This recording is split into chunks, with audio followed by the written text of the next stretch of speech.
Welcome to Hauntales, where darkest stories come alive.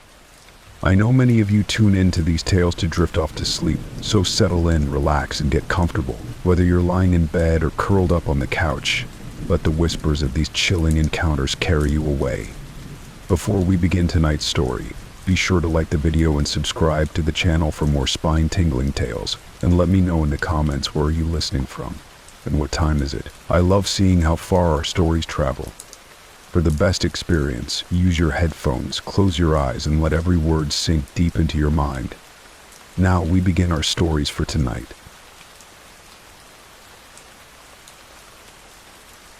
The Unseen Roommate. Emily had always been fascinated by design and space, which led her to pursue a degree in architecture. After years of studying and juggling part-time jobs, she finally graduated, filled with hope for the future. Despite her success in school, Emily felt like an outsider in the competitive world of architecture. Each time she walked through the glass doors of her firm, she was met with the sharp contrast of sleek designs and confident professionals who seemed to move effortlessly through their projects. She often found herself questioning whether she truly belonged among them, wondering if her achievements were mere flukes. The feeling of being an imposter clung to her like a shadow, whispering doubts that echoed in her mind. Was she really as capable as her peers, or was she just a fraud waiting to be exposed? This nagging self-doubt permeated her thoughts, making it difficult to enjoy her accomplishments. Emily's insecurities became even more pronounced when she began working on group projects. While her colleagues would toss around ideas with unwavering confidence, she hesitated to share her thoughts, fearing criticism. The anxiety wrapped around her like a tight noose, leaving her paralyzed during brainstorming sessions. Instead of voicing her opinions, she resorted to taking meticulous notes, hoping that by silently absorbing the discussions, she could somehow absorb their confidence. Yet each time she stifled her voice, she felt a part of her spirit dimming, the weight of unexpressed ideas burying her further into the depths of self-doubt. Moving to a new city had been a double-edged sword for Emily. On one hand, it promised fresh opportunities and a chance to reinvent herself. On the other, it heightened her insecurities. Living alone in an unfamiliar environment intensified her feelings of isolation. The absence of familiar faces made it easier for her mind to spiral into negative thoughts. As she navigated the bustling city streets, she often felt like an intruder, lost in a world that buzzed with energy and ambition while she remained stagnant. Moving into her new apartment, Emily was excited about the opportunities that awaited her. She envisioned late nights spent sketching designs, meeting new friends, and exploring the vibrant city life. However, the apartment came with an unsettling history. Built in the early 1900s, it had been a boarding house for artists and creatives. Many of the residents had left behind pieces of themselves, paintings, journals, and remnants of their lives. Unknown to Emily, the apartment still held onto these remnants, and the energy of those who had once lived there would soon weave itself into her own life, drawing her deeper into its haunting embrace. When Emily first moved into the apartment, everything seemed perfect. It was a quiet, modest one-bedroom unit in a peaceful building on the outskirts of the city. After years of shared housing, she was excited to finally have a place all to herself. The building was old, with creaky floorboards and antique fixtures, but that only added to its charm. The rent was surprisingly affordable, and the landlord, an older gentleman named Mr. Turner, had assured her that the previous tenants had all been long-term, quiet, and trouble-free. The apartment itself was on the 4th floor, tucked away at the end of a long hallway. It had large windows that let in plenty of natural light, and a cozy little kitchen that Emily immediately fell in love with. She spent the first few days unpacking, arranging her furniture, and adding her personal touches to make the place feel like home. Everything seemed to be falling into place perfectly. But after about a week, Emily started to notice small things that seemed off. It began with something as simple as a glass being moved on the kitchen counter. She was sure she had placed it next to the sink the night before, but when she woke up, it was sitting in the middle of the counter instead. She brushed it off as forgetfulness after all. Moving was stressful, and she probably just didn't remember putting it there. Then, other things started happening. A light left on when she was certain she had turned it off. Her bathroom towels folded differently than how she usually arranged them. Even the placement of items in her refrigerator seemed slightly out of order. None of it was alarming at first, just small inconveniences, things she could easily explain away. She chalked it up to exhaustion, adjusting to a new place, or just not paying close enough attention. However, as the days went by, these small incidents started becoming more frequent. One evening, she returned from work to find her front door unlocked. She distinctly remembered locking it before she left, but again, she tried to rationalize it. Maybe the lock had been loose, or perhaps she hadn't turned the key all the way. She double-checked it that night, testing the door to make sure it was securely locked before she went to bed. But the next morning, it was unlocked again. Emily's initial sense of comfort in the apartment began to waver.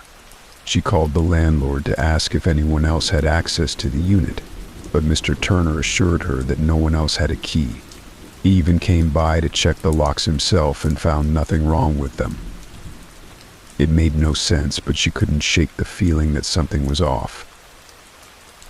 That night, as Emily lay in bed, staring up at the ceiling, she couldn't sleep. Every little creak, every distant noise from the street outside seemed amplified in the silence of her room. She tried to calm herself, reminding herself that it was just an old building. Old buildings made noises. But even as she drifted off to sleep, the unease lingered in the back of her mind. The next morning, she noticed something new. In the bathroom, where she always kept her toiletries neatly organized, one of her toothbrushes had been moved. She had two ones she used regularly and an old one she kept as a backup in case she ever lost the other. But the old one, which she hadn't touched in weeks, was now wet, as though someone had used it. Her stomach dropped at the sight. This was no longer something she could dismiss as forgetfulness or simple oversight. Someone had been in her apartment. Emily spent the day on edge, her thoughts racing as she tried to make sense of the situation. She didn't want to jump to conclusions, but the evidence was becoming harder to ignore. That evening, when she returned home from work, she went straight to the bathroom. Her toothbrushes were in the same place she had left them that morning. She checked the locks on her windows, making sure they were secure, and even placed a chair under the doorknob of her front door for extra security. For a few days, nothing happened. Everything stayed exactly where she left it. No strange movements of objects, no unlocked doors. Emily began to relax, telling herself that it had all been in her head, that maybe she had just been stressed from the move and had imagined things were out of place.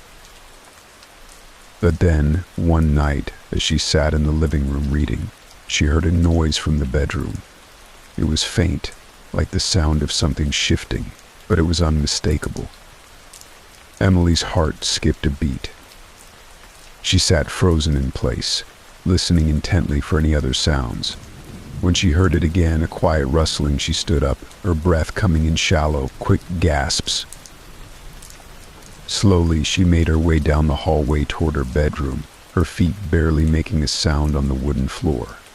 The room was dark, the only light coming from the street lamp outside casting long shadows across the floor.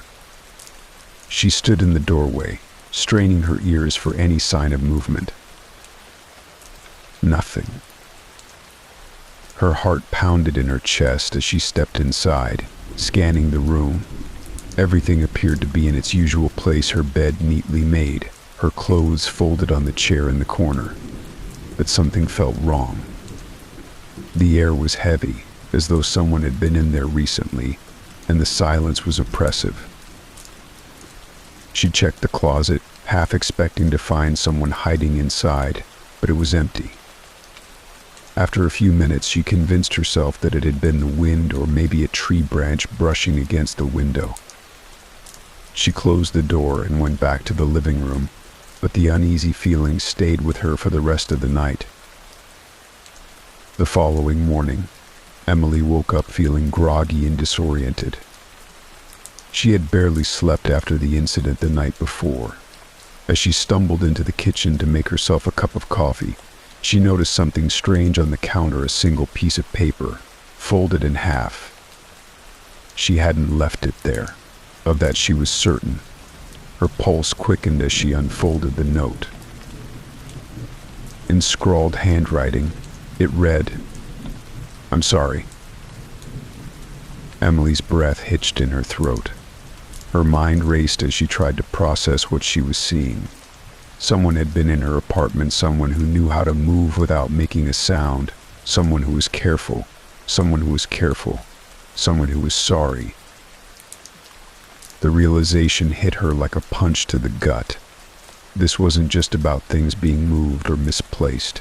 Whoever this was, they had been inside while she was there, living with her, watching her. The panic set in, and for a brief moment she considered calling the police.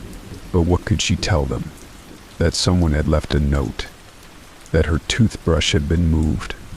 She doubted they would take her seriously without more concrete evidence.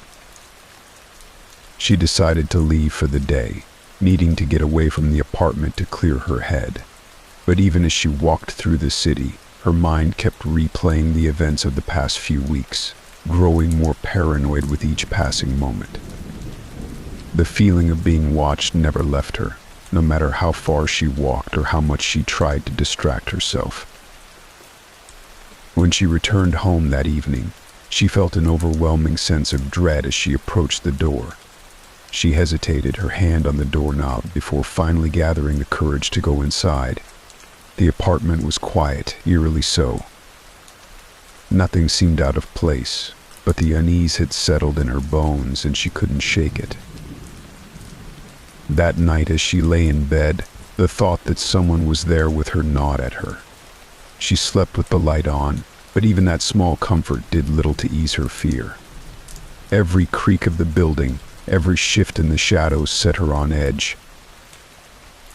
And then, just as she was drifting off to sleep, she heard it again, the faint sound of something moving in the living room. Her eyes shot open, her heart pounding in her chest. She held her breath, listening intently, and there it was again, a soft shuffle, like footsteps. Emily sat up in bed, her mind racing. She couldn't stay here. She had to leave. Without thinking, she grabbed her phone and keys and bolted from the apartment, not bothering to look back as she fled down the stairs and out into the street. She spent the night in a cheap motel, too scared to return to the apartment. The next day she called the landlord, begging him to change the locks, convinced that someone had a spare key. Mr. Turner, confused but accommodating, agreed to have the locks changed immediately. For the next few days, Emily stayed at a friend's house, afraid to be alone. But eventually she knew she had to go back. The apartment was hers, and she couldn't avoid it forever. When she returned, she found everything as she had left it, new locks, no sign of an intruder. For a while, things seemed to go back to normal. But then, it happened again. The footsteps, the moved objects, the notes. Only now, they became more frequent, more deliberate. Notes began to appear daily, some with cryptic messages, others with unsettling apologies. One read, "I didn't mean to scare you." Emily's fear turned to desperation. She tried everything to find the intruder. She set up cameras in the apartment, but they captured nothing. No sign of anyone entering or leaving. It was as if the person living with her was invisible, slipping in and out of her life like a shadow. The breaking point came one night when Emily woke up to find the figure of a person standing at the foot of her bed. She couldn't make out any details, just a silhouette, dark and featureless, standing perfectly still. Emily stared at the shadowy figure at the foot of her bed, frozen in place by terror. Her breath caught in her throat, and her heart raced so fast she thought it might explode. The figure didn't move, didn't speak, it just stood there, watching her. For a split second she thought she might still be dreaming, that this was some horrible nightmare, but the cold sweat clinging to her skin told her otherwise. Her phone was on the nightstand, just inches away, but she couldn't bring herself to reach for it. Every muscle in her body was tense, her eyes locked on the dark silhouette that loomed at the foot of the bed. The air in the room felt heavy, suffocating, as if whatever presence was there was sucking the life out of the space. Time seemed to stretch on endlessly as she waited, not daring to move. Then, as suddenly as it had appeared, the figure was gone. 1 second it was there, and the next the room was empty again. Emily blinked, unable to comprehend what had just happened. Had she imagined it? Was it just a trick of the light, or was her mind playing cruel games on her after weeks of mounting fear? She bolted upright in bed, scrambling for her phone, her hands shaking as she dialed her friend's number. It was 3 a.m. and there was no answer. She stared at the screen, her breathing rapid, feeling utterly and completely alone. She had to get out of there, she knew that much. But where could she go? And would it even matter? The thing, whatever it was already inside her life, inside her home. Would running even help? She decided to leave the apartment. This time she wasn't just going to spend a night in a motel. She was done with this place. Grabbing a few essentials from her dresser and closet, Emily threw them into a bag, too terrified to even check every corner of the apartment before leaving. She grabbed her keys, took one last glance at the empty bedroom, and bolted for the door. She didn't look back as she ran down the stairs, nearly tripping in her rush to escape. She could still feel the presence in the apartment, even as she reached the street. It clung to her, as though it wasn't confined to the walls of her home, but had latched onto her, following her wherever she went. Her skin crawled with the sensation of being watched. She needed help, and she needed help, and she needed it fast. Emily spent the next few days staying with friends, avoiding the apartment as much as possible. She thought about moving out for good, breaking the lease, abandoning everything she had set up there. But a dark part of her wondered if leaving would even work. Whatever it wasn't bound by locks, doors, or walls. The night before she fled, it had been in her room. It had watched her, and that thought haunted her no matter where she went. Against her better judgment, she decided to go back one last time. She couldn't leave the rest of her things behind, and she had to talk to Mr. Turner again. Something had to be done. She thought about telling the police, but the whole situation sounded insane. What would she say? That someone was living in her apartment but was invisible, that she was being haunted, that a presence had slipped into her life and refused to leave. When she arrived back at the apartment, Emily felt a weight pressed down on her chest. She paused outside the door, her fingers trembling as she slid the key into the lock. She took a deep breath, steeling herself before pushing the door open. The apartment was quiet, eerily so, and nothing seemed out of place. But as soon as she stepped inside, she knew something was wrong. The air was thick, like the atmosphere had changed while she'd been gone. Her bag was still packed on the floor where she had dropped it before fleeing, and everything seemed just as she had left it, except for one thing. On the kitchen table there was another note. Emily's blood ran cold as she approached the small piece of paper lying innocently on the table. Her hands trembled as she picked it up, dreading what it might say. The scrawled handwriting, the same as the notes before, stared back at her. "You can't leave." The paper slipped from her fingers, and she stumbled back, her mind spinning.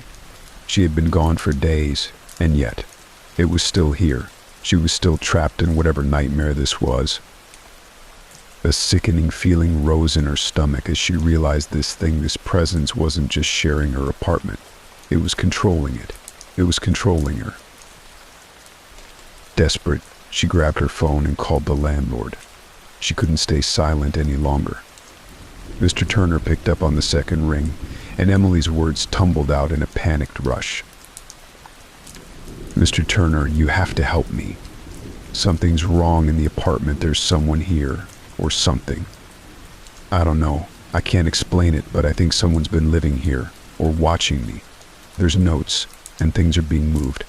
Please, you have to do something." There was silence on the other end of the line. "Mr. Turner," Emily's voice cracked with desperation. Finally he spoke, but his voice was cold, almost dismissive. "You're imagining things, Miss Green. There's no one else there. You're the only tenant in that unit." Emily's frustration boiled over. "I'm not imagining this. Something is in here with me. I've seen it." Mr. Turner's voice was unnervingly calm. "If you feel uncomfortable, Miss Green, I suggest you move out. But there's nothing more I can do for you." With that, he hung up, leaving Emily standing alone in her apartment, the phone still pressed to her ear.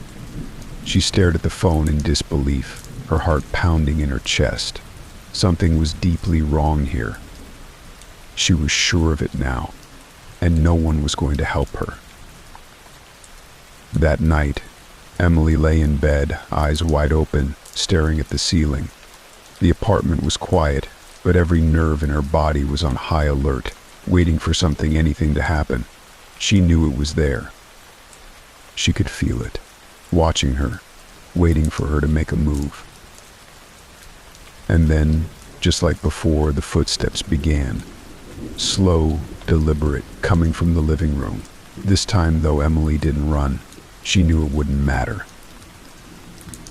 The footsteps echoed through the apartment, a slow and steady rhythm that made Emily's heart pound in her chest. She lay frozen, the blankets pulled up to her chin, too terrified to move. Her eyes darted toward the door of her bedroom, half expecting it to swing open, but the footsteps never seemed to get closer. They just lingered, pacing back and forth in the living room. It was a taunt, she realized. Whatever was in the apartment with her knew she was scared. It was making sure she stayed that way. It was no longer about hiding, it wanted her to know it was there. Hours seemed to pass as Emily listened to the relentless sound, her body rigid with fear. She knew she had to do something, anything, to stop this, but what could she do? The landlord wouldn't help her, and the police wouldn't believe her. She was on her own. Her mind raced, thinking through her options. Could she leave? Just pack a bag and never look back? But even as she considered it, she knew it wouldn't work. The presence in the apartment wasn't tied to the space, it was tied to her. No matter where she went, it would follow. Suddenly the footsteps stopped. The silence was deafening. Emily's breath hitched and she strained to hear anything, but the apartment had gone completely still. She glanced at her phone on the nightstand, wondering if she should call someone, anyone, just to hear a human voice. But before she could reach for it, she heard a sound that made her blood run cold. The creak of her bedroom door. Slowly, agonizingly, the door began to open. Emily stared in horror as the door swung inward, revealing the dark, empty hallway beyond. But she knew it wasn't empty. The thing was standing there, just out of sight, watching her. Her body trembled as the door continued to open wider, the hinges squealing in protest. The air in the room grew colder, and Emily could feel the oppressive weight of the presence filling the space. It was coming for her. With a sudden burst of courage, she bolted upright in bed, her hands gripping the edge of the mattress. "What do you want?" she screamed into the darkness, her voice breaking. "Why are you doing this to me?" The silence that followed was unbearable. The door remained open, but nothing moved. And then, just when she thought she might be safe, she heard it. The whisper. "You'll never leave." The voice was soft, barely audible, but it was filled with malice. Emily gasped, her body going rigid. It was inside the room now. She could feel it, creeping closer, the air thick with its presence. She scrambled off the bed, her mind screaming for her to get out, but her legs felt heavy, as if they were glued to the floor. She stumbled toward the hallway, her only thought to escape, but as she reached the door, she felt a sudden force grip her arm. Emily shrieked, yanking herself free, but there was no one there. She raced down the hallway, her feet barely touching the ground as she ran for the front door. Her heart hammered in her chest, and her breath came in ragged gasps, but she didn't stop. She flung open the front door, the cold night air hitting her like a slap in the face, and bolted down the stairwell. She didn't care where she was going, she just needed to get away from that apartment, away from whatever had taken up residence inside it. Her legs carried her across the street, and she didn't stop running until she reached the corner.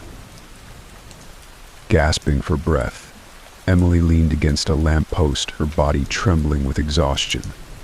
She glanced back at the apartment building, half expecting to see something watching her from the window, but the windows were dark. For a moment, she allowed herself to believe she had escaped, that she could leave and never come back. But deep down, she knew that wasn't true. The voice had told her she would never leave, and she believed it. She spent the night at a friend's place, explaining her sudden visit as just needing a break. But as morning came, Emily knew she couldn't avoid the apartment forever. She had no choice but to return. She had to face whatever was haunting her. When she got back the next day, the apartment was quiet. The air felt still, almost too still, and for a moment she wondered if maybe she had imagined the whole thing. Maybe she was losing her mind like Mr. Turner had suggested. But then, as she stepped into the living room, she saw it. On the coffee table was another note, written in the same scrawled handwriting as the others. "You'll never be alone." Oh. Emily's blood ran cold. The words were a threat, a promise that whatever was in the apartment wasn't going to leave. She grabbed the note, crumpling it in her fist, her anger boiling over. She wasn't going to live like this anymore. She was going to fight back. She tore through the apartment, searching for any sign of the intruder. She checked every closet, every drawer, every corner, but there was nothing. No sign that anyone else had been there. It was as if the notes had appeared out of thin air. Desperate, Emily grabbed a hammer from her toolbox. She didn't know what she was going to do, but she needed to feel like she had control over something. She couldn't keep living in fear. That night, the footsteps started again. Emily sat on the edge of her bed, gripping the hammer tightly, her knuckles white with tension. She was ready this time. If whatever it was wanted to come for her, she would be waiting. The footsteps were louder now, more deliberate, as if the unseen presence was no longer trying to hide. It wanted her to know it was there, that it was coming for her. Emily's heart raced, but she held the hammer tightly, her grip unyielding. She wasn't going to be a victim again. She wouldn't let it control her. The door to her bedroom stood ajar, and the faint creaking of the floorboards outside grew closer.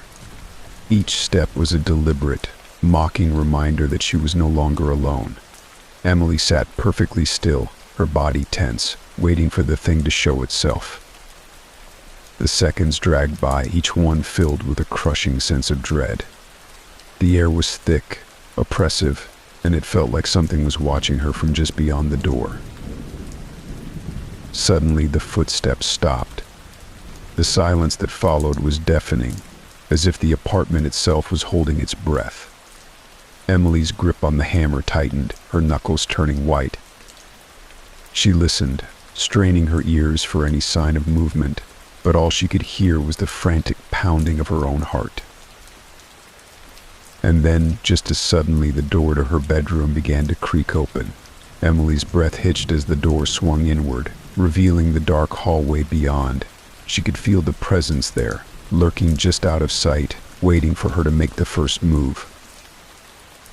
Her mind screamed for her to run, to get out while she still could, but her body refused to obey. She was frozen, paralyzed by fear, unable to do anything but stare at the open doorway. Then, from the darkness, a voice whispered her name. Emily. The sound sent a chill down her spine. It was soft, almost gentle, but there was a malevolence beneath it, a promise of something far worse to come. Emily swallowed hard, her body trembling. She had to get out now. Without thinking, she sprang from the bed, darting toward the hallway. She ran blindly, her only thought to get away from whatever was in the apartment. The hammer slipped from her hand, clattering to the floor behind her, but she didn't stop.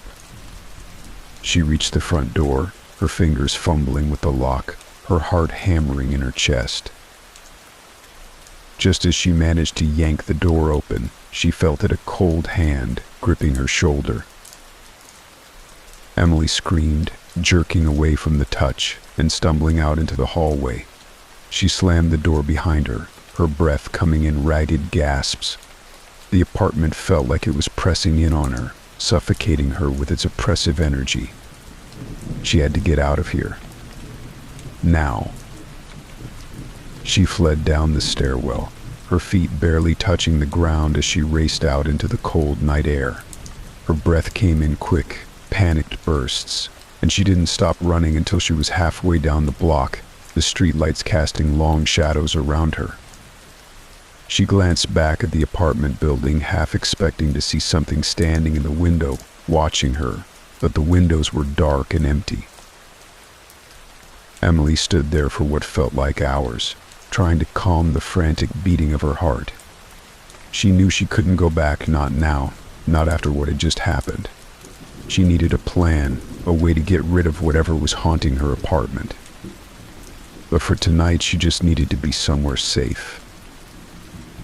She spent the night at a motel, locking the door behind her and pushing a chair against it for good measure. She didn't sleep. Every creak of the floorboards, every gust of wind outside made her flinch. She knew it was irrational, it couldn't follow her here, could it? But the fear was too deep, too ingrained now. The next morning, after hours of pacing and restless thoughts, she returned to the apartment. She had to. She couldn't keep running forever. When she opened the door, the apartment was just as she'd left it. The hammer still lay on the floor in the hallway, and there were no signs of anyone else having been there. But she knew better. It was still here, waiting for her. Emily's eyes fell on the small collection of belongings she had already unpacked. It wasn't much, just a few clothes, her laptop, some books. She realized now that she couldn't stay here, not unless she found a way to fight back. She needed to know more about what was happening, about who or what was sharing her apartment. That's when she decided to investigate the history of the building. Emily sat at a table in the library, surrounded by the scent of old books and the faint rustle of pages turning. She sifted through a stack of newspapers, each one yellowed with age, their headlines promising scandal, excitement, and intrigue. The clatter of her fingers on the keyboard of her laptop felt out of place in the hushed atmosphere, but she pressed on, determined to uncover the truth hidden within the layers of history. With each passing hour, her excitement waned as she encountered nothing but mundane articles about local events and advertisements for long-gone businesses. Her heart sank as she flipped through the brittle pages of a local history book, which detailed the rise and fall of the neighborhood. There were stories of families that had come and gone, of renovations that had changed the landscape, but none of them offered any clues about the whispers in the walls of her apartment. Emily's frustration grew, and she began to wonder if her fears were merely the product of her imagination, fueled by sleepless nights and creeping shadows. Just as she was about to close the dusty book and call it a day, a headline caught her eye. It was tucked away in a corner, almost forgotten among the more sensational news of the time. Mysterious disappearance of local woman's strange events preceded vanishing. Her pulse quickened, and she carefully tore the article from the binding, its edges crumbling slightly as she unfolded it. She leaned closer, her heart racing as she read about the tenant who had lived in her apartment a decade prior. The article mentioned that the woman, Sarah, had been a vibrant young woman who had seemingly vanished without a trace. There were whispers of strange noises echoing through the halls at night, soft sobs and shuffling sounds that left neighbors uneasy. Emily could almost hear the echoes of that past, as if the very air around her was saturated with fear and sorrow. The piece went on to describe how Sarah's friends had noticed her becoming increasingly paranoid, convinced someone or something was watching her from the shadows. As she continued reading, she learned that Sarah had sought help from local authorities after her unsettling experiences escalated. They had dismissed her concerns as the byproducts of stress and anxiety, further isolating her in her fear. The last known sighting of her was in the weeks leading up to her disappearance, where she was seen wandering the streets late at night, her expression vacant and her demeanor distant, as if she were in a trance. Emily's heart raced as she absorbed the details of Sarah's plight, feeling a strange kinship with the woman who had lived in her apartment. She wondered if the same forces that had haunted Sarah were now reaching out to her, lurking just out of sight, waiting to draw her into their web. She scribbled down notes, piecing together the fragments of Sarah's life and disappearance, each detail adding weight to the burden growing in her chest. The article ended abruptly, without any resolution or closure, leaving Emily with an unsettling feeling. It felt like the threads of Sarah's story were weaving into her own, each word a reminder of the malevolent presence that had taken root in her home. She could no longer dismiss the whispers she heard at night or the shadows that flitted at the edge of her vision. With renewed determination, she knew she had to dig deeper, to uncover the dark truth that had claimed Sarah and threatened to consume her as well. Emily's stomach turned as she read the article. It was too similar to her own experience to be a coincidence. Whatever had happened to that woman was happening to her now. Emily sat hunched over the library's wooden table, the musty scent of old books surrounding her like a shroud. After discovering the article about Sarah, she felt an inexplicable pull to dig deeper, as if the words were whispering secrets meant for her alone. She flipped through more papers, searching for anything that could explain the strange events in her apartment. Just as she was about to lose hope, she stumbled upon a dusty, leather-bound book tucked away on a neglected shelf. Its title, Echoes of the Forgotten, sent a chill down her spine, and she carefully opened it, revealing pages filled with unsettling accounts of hauntings in the city. As she leafed through the book, one particular entry caught her attention, a tale of a long-lost society of women who had lived in the neighborhood over a century ago. They were known as the Daughters of Vale, rumored to possess a connection to the spirit world. According to the lore, these women often communicated with restless spirits, believing they could harness their power for protection. However, when a series of tragic events befell them, their gatherings were abandoned and their presence faded into obscurity. Emily couldn't shake the feeling that this society held the key to understanding the disturbance in her apartment.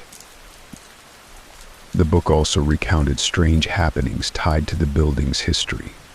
It mentioned that several women had disappeared under mysterious circumstances over the years, with eerie similarities to Sarah's account. Locals whispered that the spirits of the daughters of Vale were angry, seeking retribution for being forgotten. Emily felt her heart race as she read about how some tenants reported being watched, shadows lurking in corners and strange sounds echoing through the halls. The idea that her apartment could be connected to this dark legacy sent a shiver through her, making her question her decision to move in. Determined to learn more, Emily dug further, uncovering a collection of journal entries written by a woman named Lila, who had been among the last to reside in the building during the society's final days. Lila described chilling encounters, voices calling her name in the dark, objects moving on their own, and visions of shadowy figures watching her. In one entry, Lila noted a feeling of being drawn to a specific corner of her apartment, an insatiable urge to uncover what lay hidden within. Emily felt a surge of recognition, her own experiences mirroring Lila's. As she closed the book, a creeping dread settled in her stomach. The threads of history seemed to weave tightly around her, binding her to a past she couldn't escape. Emily's heart raced as she continued her exploration of the leather-bound book, her fingers brushing against the yellowed pages filled with unsettling tales.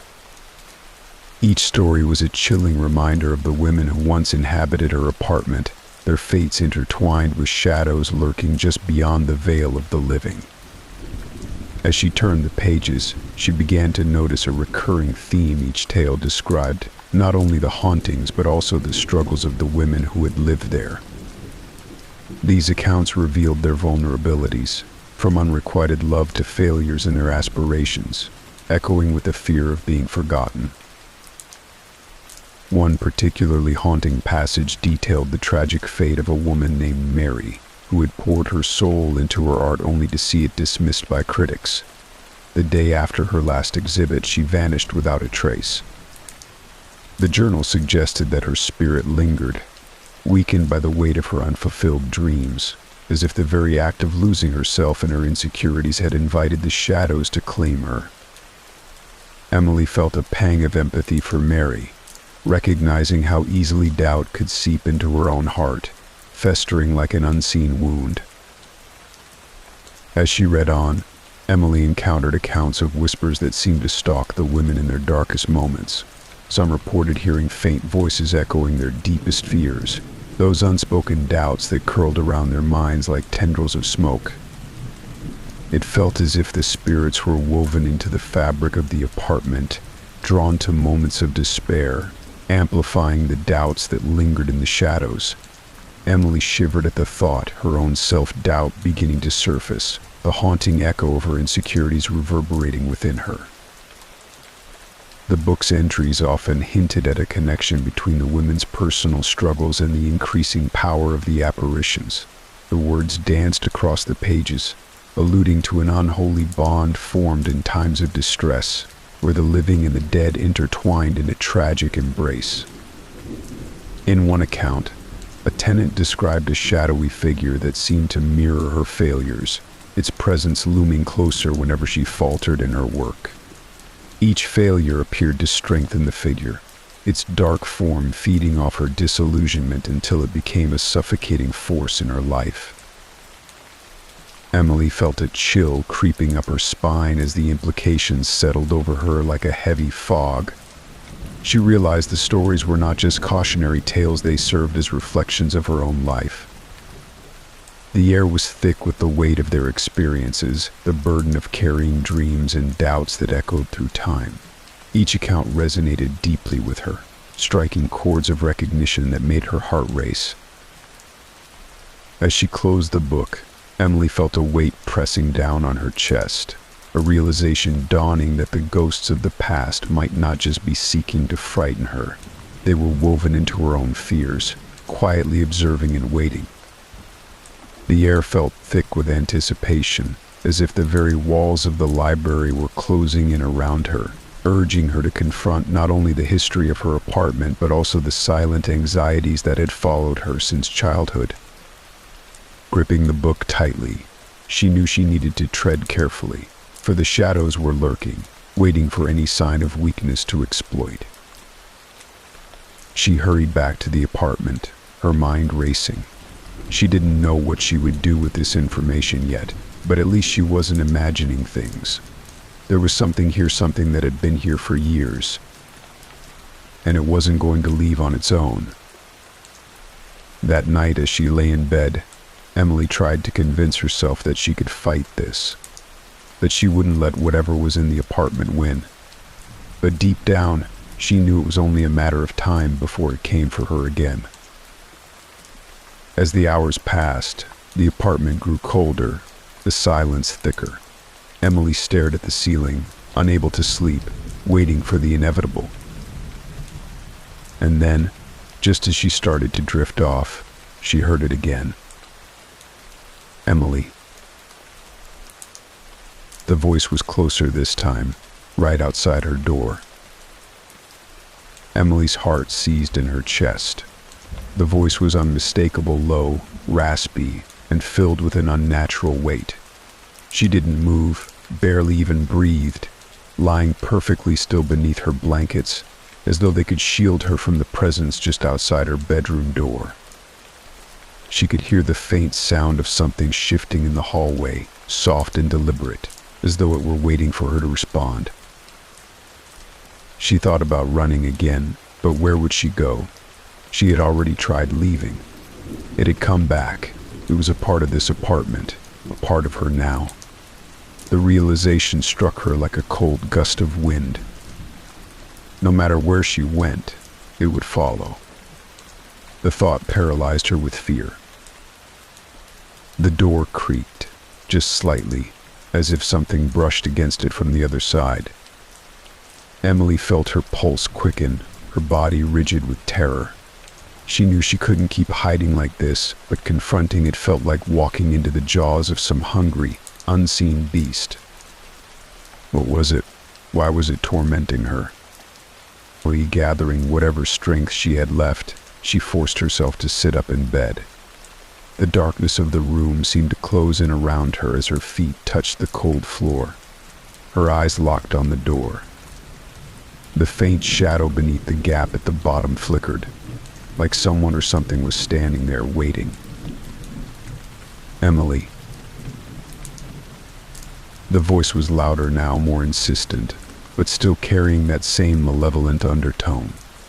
Her breath came in shallow gasps as she stumbled to her feet, her limbs feeling like lead. She reached for the lamp on the nightstand, flicking it on.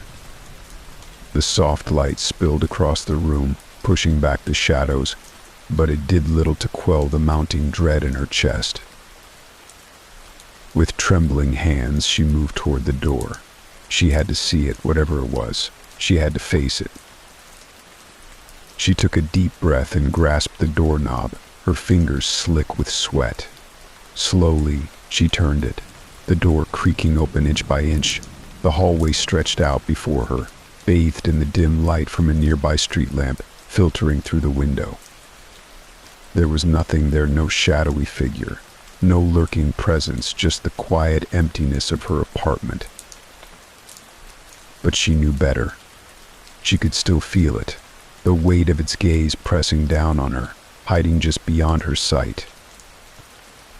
The voice didn't speak again, but the silence was more terrifying than the whisper. It was waiting, playing with her, savoring her fear. Emily's hands clenched into fists as she forced herself to step into the hallway, her legs trembling beneath her. Every inch of her skin crawled with the sensation that something was right behind her, breathing down her neck.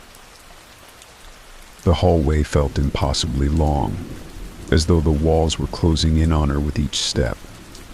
She reached the living room, her eyes scanning the shadows for any sign of movement, any flicker of the unseen intruder. Everything was just as she had left it, but the air was thick with tension, the silence heavy and oppressive. She glanced toward the window. Maybe she could leave again, find another place for the night, anywhere but here.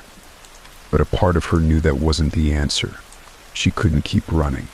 This thing, whatever it was, would keep coming for her until it had her. As if in response to her thoughts, the temperature in the room plummeted. Emily's breath fogged in the cold air as a sudden chill swept over her. She turned slowly, her heart thudding in her chest.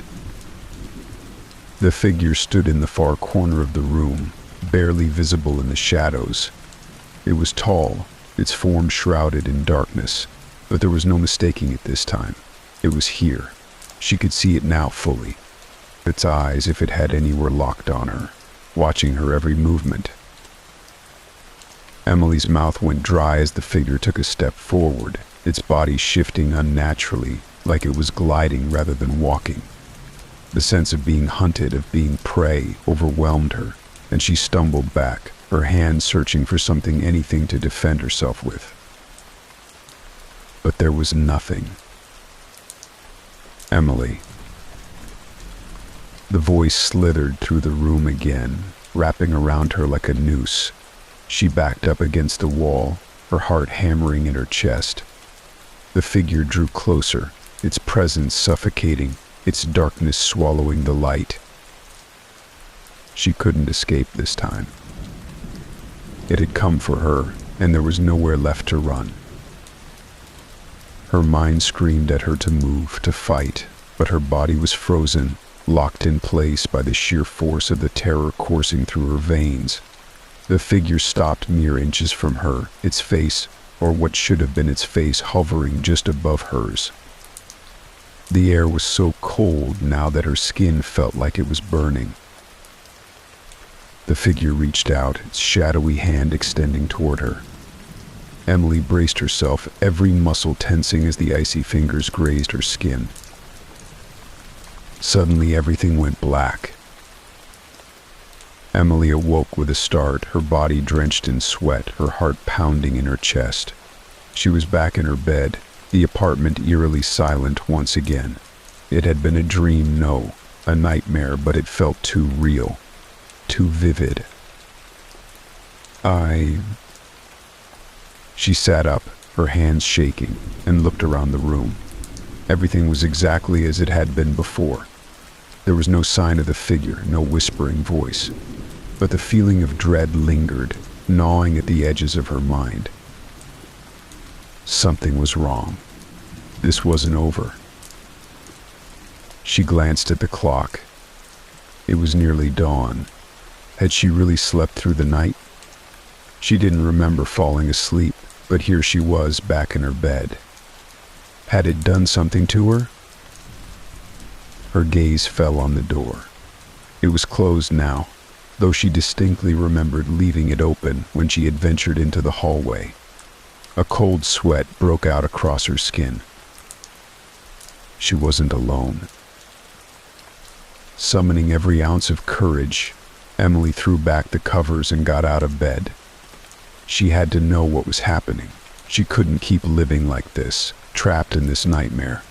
If the thing in her apartment wanted her, she wasn't going to make it easy for it. She marched to the front door and threw it open, the early morning light flooding the apartment. She needed to leave, go somewhere safe, but as she stood there, something stopped her. A gnawing feeling in her gut, telling her that if she left now, it would only get worse. So instead, she closed the door and turned back toward the apartment. She was going to fight this thing whatever it took. But as she took a step forward, her foot collided with something on the floor. She looked down and froze. It was her phone. Emily picked up her phone, the familiar weight of it feeling oddly comforting in her hand. Yet the sensation quickly faded as she scrolled through the notifications. Her heart sank when she saw the missed calls and texts from her friends, all asking if she was okay, if she was safe. She hadn't realized how long she had been cooped up in this apartment, how disconnected she had become from the world outside. She glanced out the window, the morning sun casting a warm glow over the street below, but the light felt distant, cold, and unwelcoming. The shadows of her apartment were still very much alive, whispering secrets she was too afraid to hear. This was her life now, living with the dread that lurked just beyond the edges of her vision. As she prepared to take a shower, she noticed the bathroom mirror fogging up from the steam. It was an ordinary sight, but the moment felt charged, heavy with the unseen presence that seemed to grow stronger with each passing day. She wiped away the condensation with her hand, staring into the glass, and for a brief moment she thought she saw a fleeting shadow move behind her, just out of sight. But when she turned around, nothing was there, only the empty bathroom and the sound of water trickling down the drain. With every passing day, the entity's grip on her life tightened.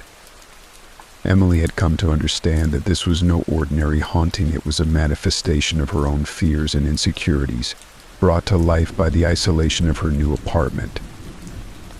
The figure that haunted her was a reflection of her darkest thoughts, her self-doubt, her anxiety, and the overwhelming feeling of never being enough. It was as though it fed off her fear, growing stronger the more she succumbed to it. Each night, the figure would whisper her name, taunting her with words that burrowed deep into her mind. Emily would call, its voice a chilling echo of her own insecurities. It whispered about her failures, her loneliness, and the suffocating sense of hopelessness that had begun to overshadow her life. Every encounter left her feeling more drained, more isolated, as if the walls of her apartment were closing in around her, echoing the very darkness that inhabited her soul. On the fifth night, Emily lay in bed, the familiar weight of dread settling over her like a heavy blanket. The whispers had become a near constant presence, growing louder and more insistent with each passing hour. She turned on her bedside lamp, the feeble light barely piercing the darkness that pressed against her. As the shadows deepened, she could almost make out the figure waiting for her, lurking just outside the beam of light, watching her. She needed to confront it. She couldn't keep living in fear, letting it dictate her life. With her heart racing, she slipped out of bed and approached the living room, her breath hitching in her throat. The air was electric, charged with an energy that made her skin crawl. "Show yourself," she shouted, her voice cracking with a mix of anger and fear. The room fell silent, the only sound her own heartbeat echoing in her ears. The figure appeared before her, stepping out of the shadows. It loomed tall and ominous, its shape formless and shrouded in darkness, yet somehow distinctly human. Emily could see its eyes, now glowing pits of blackness that seemed to swallow the light around them. The air grew cold, and a palpable tension filled the room, thick enough to cut through. Emily had hissed again, but this time there was a deeper malice behind the tone, a sinister hunger that made her blood run cold. "What do you want from me?" she demanded, her voice barely above a whisper. The figure seemed to swell with satisfaction at her fear, the shadows dancing around it as if they had a mind of their own. "You belong to me," it replied, the words slithering into her mind, wrapping around her thoughts like tendrils of smoke. "You are lost, broken. I will make you whole again." Emily staggered back, a wave of nausea crashing over her. The figure was not just a monster, it was a twisted reflection of her own psyche, manifesting all the darkness she had tried to hide away. It fed on her despair, thriving in her solitude. Desperation clawed at her as she tried to understand what was happening. The apartment had become a prison, the figure her tormentor, but also a mirror revealing her deepest fears. She could no longer ignore it. She had to confront this entity if she ever hoped to escape its grasp. Determined, she took a deep breath, steeling herself against the dread pooling in her stomach. "I won't let you control me. I'm not afraid of you." The words felt powerful as they left her mouth, a small flicker of defiance igniting within her. The figure recoiled slightly, but the shadows around it twisted and churned, and its eyes burned brighter with rage. "Fear is your companion, Emily. You cannot escape it." She shook her head, refusing to back down. "You're wrong. I'm done letting you haunt me. You're nothing but a projection of my fears." With every word, she felt a little more strength return, the shadows receding slightly in the face of her determination. But just as she thought she might have the upper hand, the figure lunged forward, its icy hand grasping her wrist. The chill shot through her, and for a moment she was frozen in place, paralyzed by the sudden wave of terror washing over her. "You cannot run from what is within," it growled, its voice echoing through her mind, resonating with the dark truths she had tried to bury. Emily's resolve wavered for a moment, but she quickly remembered the night spent trapped in fear, the isolation that had engulfed her. She couldn't allow this darkness to consume her. Drawing on the last reserves of her courage, she twisted away from its grip and dashed toward the front door. The figure screamed, a sound that reverberated through the room, shaking the walls and rattling her bones. But she wouldn't stop. She flung the door open and burst into the hallway, racing down the stairs and out of the building. The crisp night air hit her like a wave, invigorating and terrifying all at once. She sprinted down the street, her heart racing, the sound of her footsteps echoing in the silence. But as she ran, she could feel it, an inescapable presence following her, lurking just outside the edges of her vision. Emily didn't stop until she reached a nearby park, collapsing onto a bench and gasping for breath. The shadows still seemed to cling to her, whispering in her ear, but she was determined not to let them win. She had faced it once, she could do it again. With the first light of dawn creeping over the horizon, Emily resolved to return to the apartment. She had to confront this shadow one last time. It was the only way to reclaim her life, to break the cycle of fear that had ensnared her. But deep down, a chilling question lingered: what would happen when she returned? Would she find the courage to face it, or would it finally consume her whole?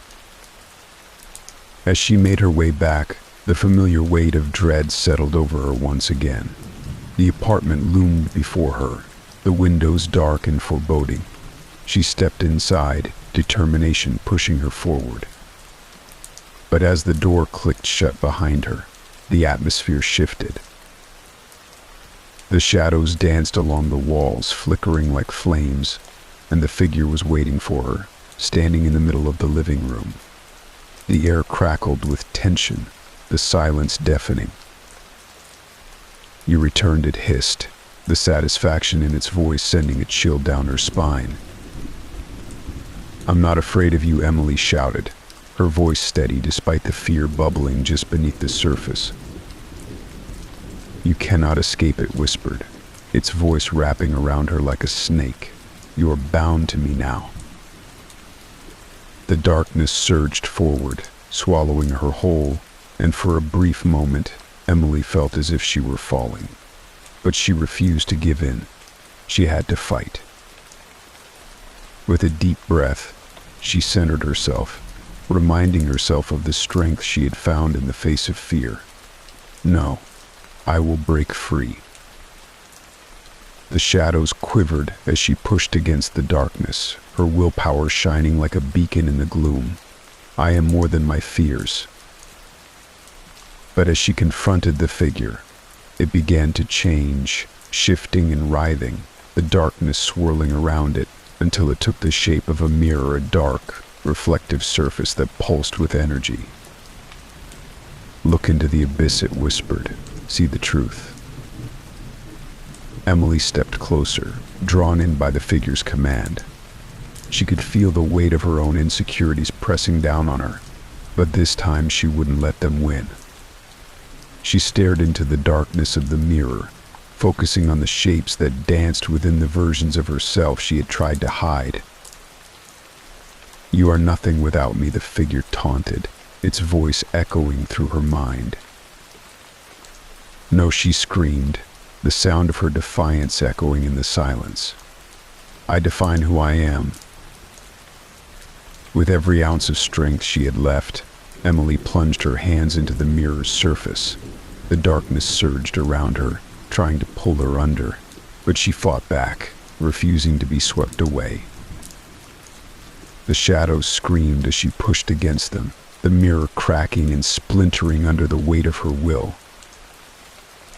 "I am not afraid," she roared, and with one final push, the mirror shattered, shards of darkness scattering in all directions.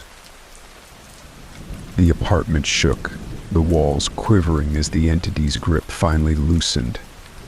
Emily stumbled back, gasping for breath, and as the darkness receded, she could feel the weight lifting from her shoulders. The figure let out a piercing wail, its form dissolving into the shadows, the whispers fading into nothingness. She was free. But as she stood there, panting and disoriented, she couldn't shake the feeling that this wasn't over. The darkness might have receded for now, but she knew it could return if she let her fears take hold again. With a deep breath, Emily stepped toward the door, determination flooding her veins. She was ready to face whatever came next, to reclaim her life from the shadows that had once held her captive. As she walked out into the sunlight, she felt the warmth of hope wash over her, a promise of brighter days ahead. She wouldn't allow the darkness to define her anymore. She was ready to embrace the light. But little did she know, the shadows were always waiting just outside the edges of her mind, waiting for the moment she might falter again. In the weeks that followed Emily's confrontation with the shadowy figure, she worked to rebuild her life, piece by piece. With each passing day, the brightness of the sun felt more vibrant, the air less heavy. She began to engage with the world around her again, visiting friends, going for walks, and even taking up hobbies that she had abandoned in the throes of her anxiety. Yet the memory of her ordeal lingered, a shadow hovering at the periphery of her mind. One evening, while tidying up her apartment, she stumbled upon an old box tucked away in the back of her closet. It was filled with dusty journals, remnants of her past life, and letters she had written to herself during particularly dark moments. Curiosity piqued, she settled down on the floor, pulling out the first journal. The pages were filled with her thoughts, her struggles, and the many battles she had fought with her own self-doubt. As she read, memories flooded back, a mix of nostalgia and regret. Among the entries, she found a letter from her childhood, a letter written to her future self, filled with hopes and dreams. In the margins, she had scribbled reminders to always be brave, to never let fear hold her back. Emily couldn't help but smile at the innocence of her younger self. But as she flipped through the pages, a chill ran down her spine when she came across a drawing, an ominous figure, almost identical to the shadow that had haunted her. It was unsettling to see her past fears manifesting in such a clear form. But as she delved deeper into her journals, she began to piece together the lore that had unwittingly followed her into adulthood. The figure was not merely a haunting, it was a manifestation of every fear, every insecurity she had ever felt, born from her tumultuous childhood and compounded by years of isolation. Emily remembered the stories her grandmother used to tell her, tales of spirits that fed off the fears of the living.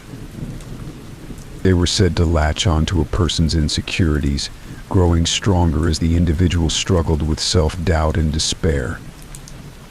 Her grandmother had warned her never to give in to fear, for it would only empower these shadowy entities. The stories had seemed like mere folklore back then, but now, in the wake of her own haunting, they took on a chilling new meaning. The figure was an echo of her own internal struggles, an entity that thrived on her vulnerabilities, reflecting the darkness she tried to hide. Each time she felt lost or inadequate, it grew stronger, whispering taunts and stirring feelings of inadequacy within her. It was a predator feeding on the shadows of her psyche, lurking just out of reach but always present, waiting for the perfect moment to strike. As the days turned into weeks, Emily found herself reflecting on the patterns in her life. She recognized how isolation had fed her fears, allowing them to flourish unchecked. The darkness that had once threatened to consume her was rooted in her experiences, lost friendships, failed relationships, and the suffocating weight of expectations she had placed upon herself. Determined to reclaim her power, Emily sought to understand the origins of this haunting more deeply. She began to research the lore surrounding the shadows, diving into books about psychology and spirituality. She learned about how trauma could manifest in physical forms, how emotions could give rise to entities that thrived on the energy of fear. Each late night spent poring over texts brought new revelations. The figure was a reflection of her unaddressed pain, a representation of everything she had ever felt inadequate about. It was a dark mirror that held up her past, revealing the ugly truths she had buried deep within. The stories of spirits feeding off fear became a reality, and Emily understood that in order to defeat this entity once and for all, she needed to confront not just the figure but also the roots of her fear. To reclaim her life, Emily initiated a healing process. She began journaling her feelings again, documenting every fear that crept into her mind. With each word, she felt a weight lift, the darkness losing its grip. She sought therapy, exploring her childhood traumas and learning to forgive herself for the mistakes she had made.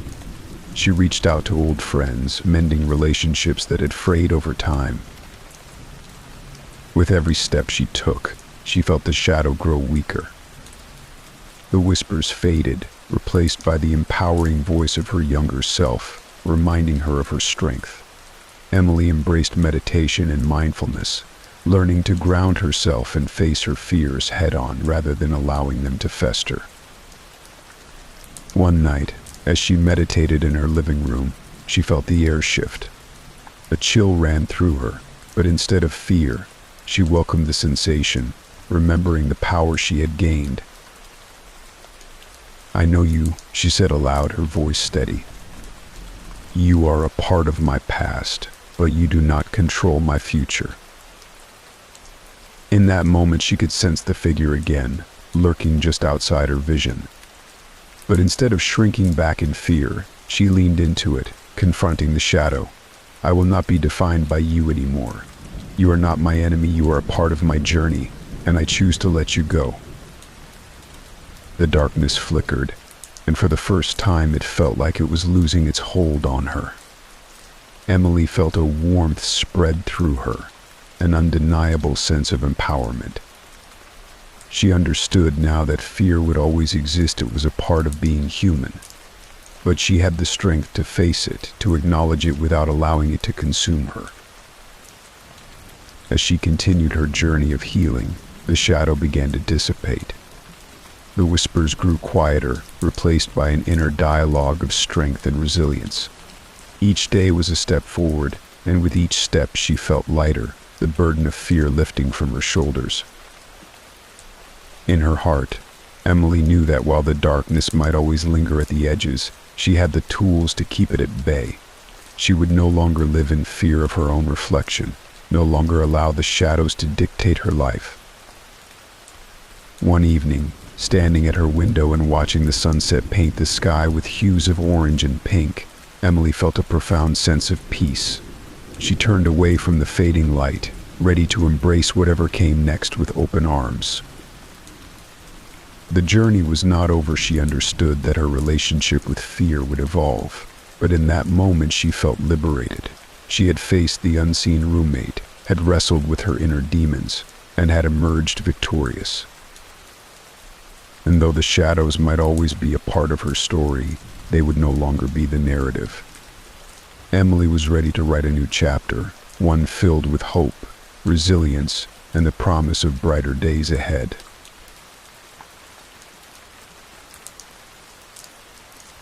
The mirror's reflection. Cassandra Whitfield had always been drawn to the past. A historian by profession, she spent her days poring over ancient texts and relics, but her fascination with bygone eras extended far beyond her work.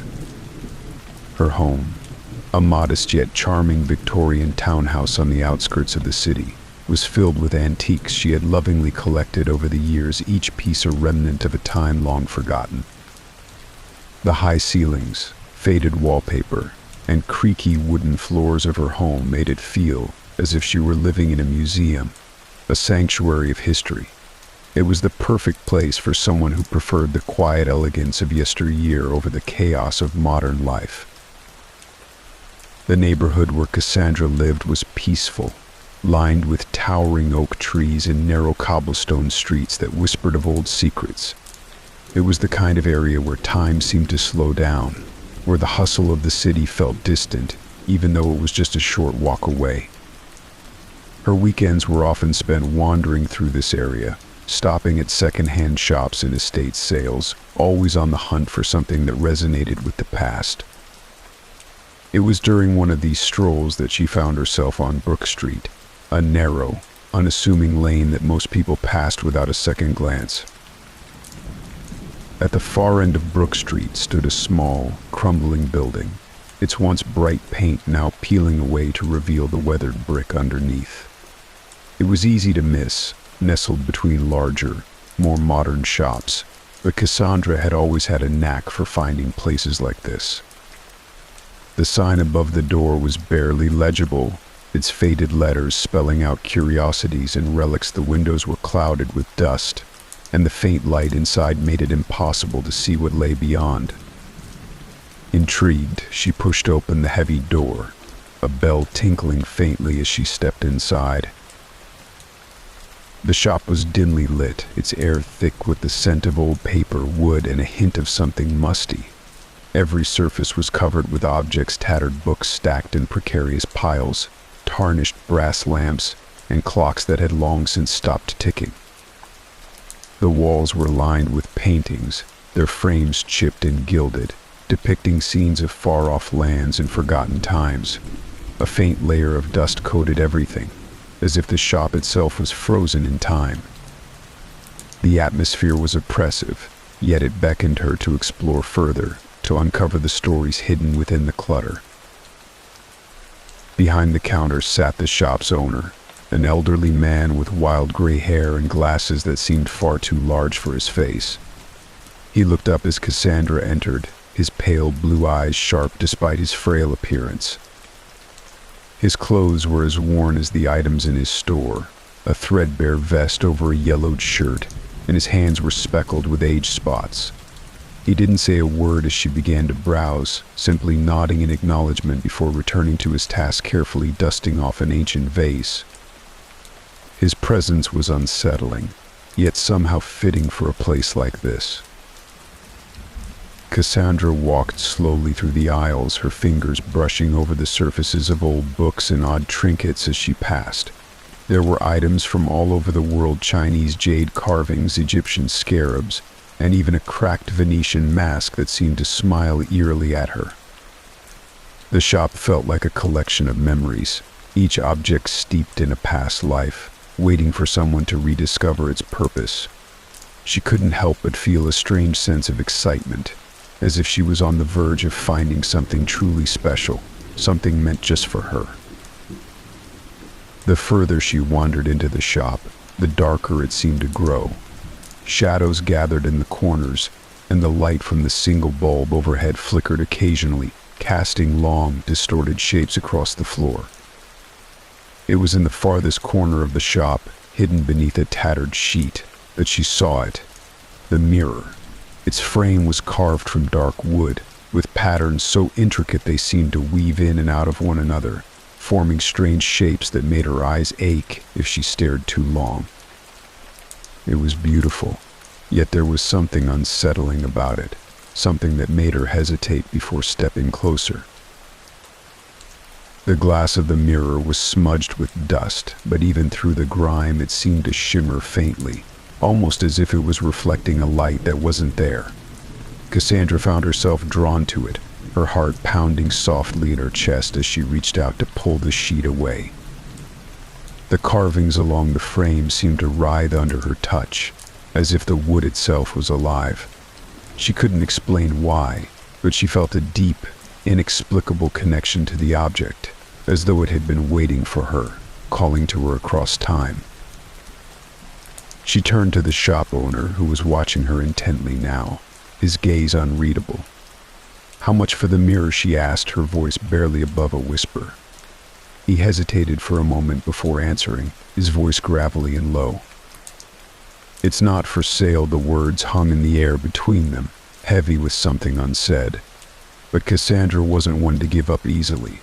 She insisted, offering more than the mirror could possibly be worth, her desire for it growing with each passing second.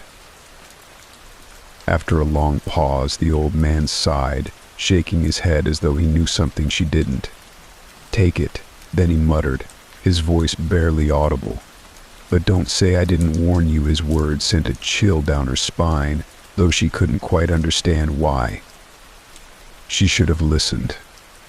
But instead she smiled, thanked him, and arranged for the mirror to be delivered to her home, completely unaware of the darkness she was inviting into her life. That evening, Cassandra carefully positioned the mirror in the corner of her bedroom, where the soft, golden glow from her bedside lamp would catch its surface. The frame stood out starkly against the pale, peeling wallpaper, its dark, carved wood commanding attention despite the room's other vintage decor. It didn't blend in with the furniture or the faded curtains. Instead, it seemed to dominate the space, making everything else feel smaller, almost insignificant. She told herself it was just another antique, but deep down, something about its presence felt different, more permanent. The way it seemed to belong there, as if it had always been meant for that corner, made her uneasy, but she shrugged off the feeling. Each morning, as Cassandra dressed for the day, her eyes were naturally drawn to the mirror. It reflected her room in perfect clarity, her bed, the wooden dresser, the lace-trimmed curtains fluttering gently with the breeze. She marveled at how sharp the reflection was, how the light seemed to catch in the glass and illuminate the room in a way she hadn't noticed before. Sometimes she would linger longer than necessary, adjusting her hair or simply staring at her own reflection. The mirror had an odd way of captivating her, making her pause, though she couldn't quite explain why. For days, the mirror was just a mirror. There was nothing unusual about it, except for the way it filled the room with its quiet, imposing presence. It was beautiful, and she was proud of her find. She even invited a few friends over to see it, proudly showing off her latest acquisition. "It's stunning," one of her friends remarked, running a hand along the intricate carvings. Cassandra beamed, satisfied with her choice. Yet, later that night, as she lay in bed, she couldn't shake the strange feeling that the mirror was watching her. "Silly," she thought. "It's just an antique." The first strange occurrence was so minor that Cassandra barely noticed. As she passed by the mirror one evening, her reflection seemed slower than usual, almost as if it lagged behind her. She stopped and stared for a moment, shaking her head. It was nothing, just a trick of the light, perhaps caused by the dim lamp on her nightstand. She laughed it off, attributing it to exhaustion from the long hours she'd been putting in at work. Still, a small seed of unease had been planted, though she didn't recognize it at the time. A few days later, as she hurriedly pulled on her coat to leave for a meeting, she caught something odd out of the corner of her eye. The reflection of the room behind her in the mirror seemed darker, almost like a shadow had settled over the space, even though the lights were on. She paused, glanced over her shoulder, and saw nothing out of the ordinary. The room was as it always was, well lit, quiet, and still. She dismissed it, telling herself it was a trick of her tired mind. After all, she had barely been sleeping these past few nights, her mind racing with thoughts of unfinished projects and deadlines. One evening, as she was brushing her hair before bed, she noticed a flicker in the mirror. It was quick, just a flash in the background, like the brief flutter of a shadow. Cassandra froze, staring at the glass, but the reflection remained still. The room was empty, save for her. She walked over to the window, checking to see if the curtains were moving, if perhaps a draft had caused the light to shift.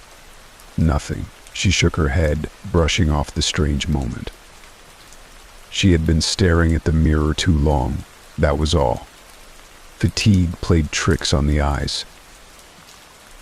But the strange flickers continued.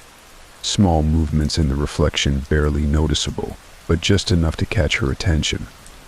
The light would seem to dim for a second. A faint shadow would pass across the room in the mirror, though when she turned around, there was nothing there. It was subtle, nothing that would set off alarms, but enough to make her feel uneasy. Still, she told herself it was her imagination. She had been under a lot of stress lately. The mirror, she reasoned, was just an old object. There was nothing supernatural about it. One night, as Cassandra read in bed, she glanced up at the mirror and noticed something strange. The reflection of her bedside lamp wasn't quite right. The light in the mirror seemed dimmer than the actual lamp beside her. It was as if the mirror was absorbing the brightness, creating a faint, almost imperceptible shadow around the edges. She rubbed her eyes and looked again, but the reflection was normal now. She frowned, but exhaustion overtook her, and she quickly fell asleep, her concerns fading into the quiet of the night. Then came the footsteps. Late one night, as she lay in bed trying to sleep, Cassandra heard soft, barely their footsteps echoing faintly from the corner where the mirror stood. They were light, almost indistinct, as if someone was pacing just outside her line of sight. She sat up, her heart pounding, and stared at the mirror. The reflection of the room was still empty, just as it should be. Yet the sound of those faint footsteps continued for a few moments longer before disappearing altogether. She sat there, staring at the mirror, trying to convince herself it was just the creaking of the old house. Another strange moment occurred when Cassandra entered her room one afternoon and noticed that the mirror's reflection of her bed looked slightly off. The sheets in the reflection were rumpled, as if someone had been lying on them, though her bed in reality was perfectly made.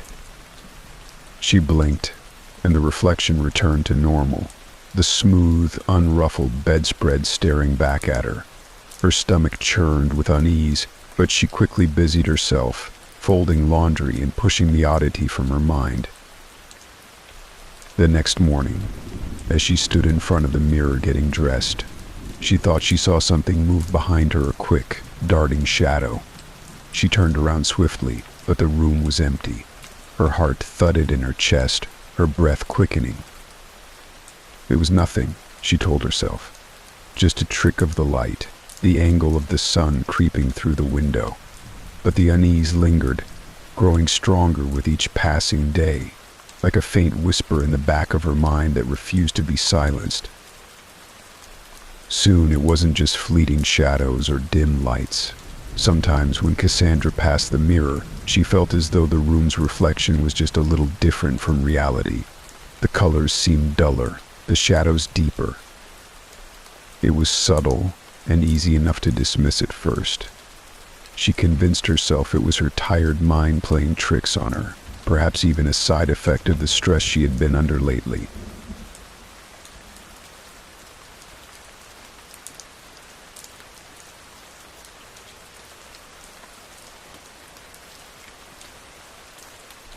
But the more she tried to ignore it, the more frequent these occurrences became, each one leaving her with a growing sense of dread. As days passed, the flickers and shadows in the mirror's reflection became almost commonplace, though they still unnerved Cassandra every time. She told herself it was ridiculous to be afraid of a mirror, that her mind was simply reacting to the isolation and stress she'd been under. Yet the more she told herself it was nothing, the more the mirror seemed to dominate her thoughts.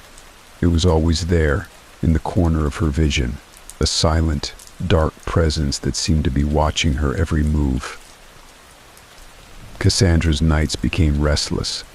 She would lie in bed, staring at the mirror, her eyes drawn to it, even when she tried to look away. The room in the reflection seemed so much darker than her own, even though the lamp on her nightstand bathed everything in a warm, golden glow. It was as if the mirror had its own world inside it, a world that was slowly bleeding into hers. But no matter how unnerved she felt, she couldn't bring herself to move the mirror out of her room. It was as though it had rooted itself there, and removing it seemed impossible. The sense of foreboding was subtle at first, a background hum of anxiety that Cassandra brushed aside. But over time it grew, becoming a gnawing feeling she couldn't quite shake. Whenever she left the house, she found herself thinking about the mirror, wondering if it looked different while she was gone. She would rush home, half expecting to find something out of place, though everything always appeared just as she had left it. Still, the unease remained, creeping up on her in quiet moments, like a shadow she couldn't escape.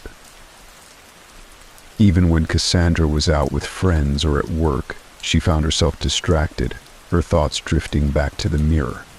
She started to dread coming home, the thought of seeing her reflection in the glass filling her with an inexplicable sense of dread. But she couldn't tell anyone about it, not really. What could she say? That a mirror was scaring her. It sounded absurd, even to her own ears. So she kept it to herself, burying the unease deep inside, even as the strange occurrences continued to build.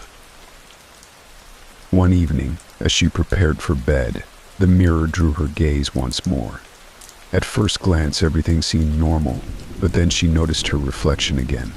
It was subtle, the same face, same features, but the eyes. The eyes held something else, something wrong. A cold, lifeless gleam replaced her usual tired look, and her lips curled into a smile that didn't belong to her.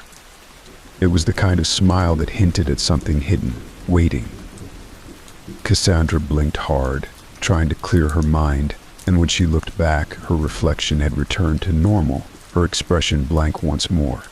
But the smile lingered in her memory. The following night was worse.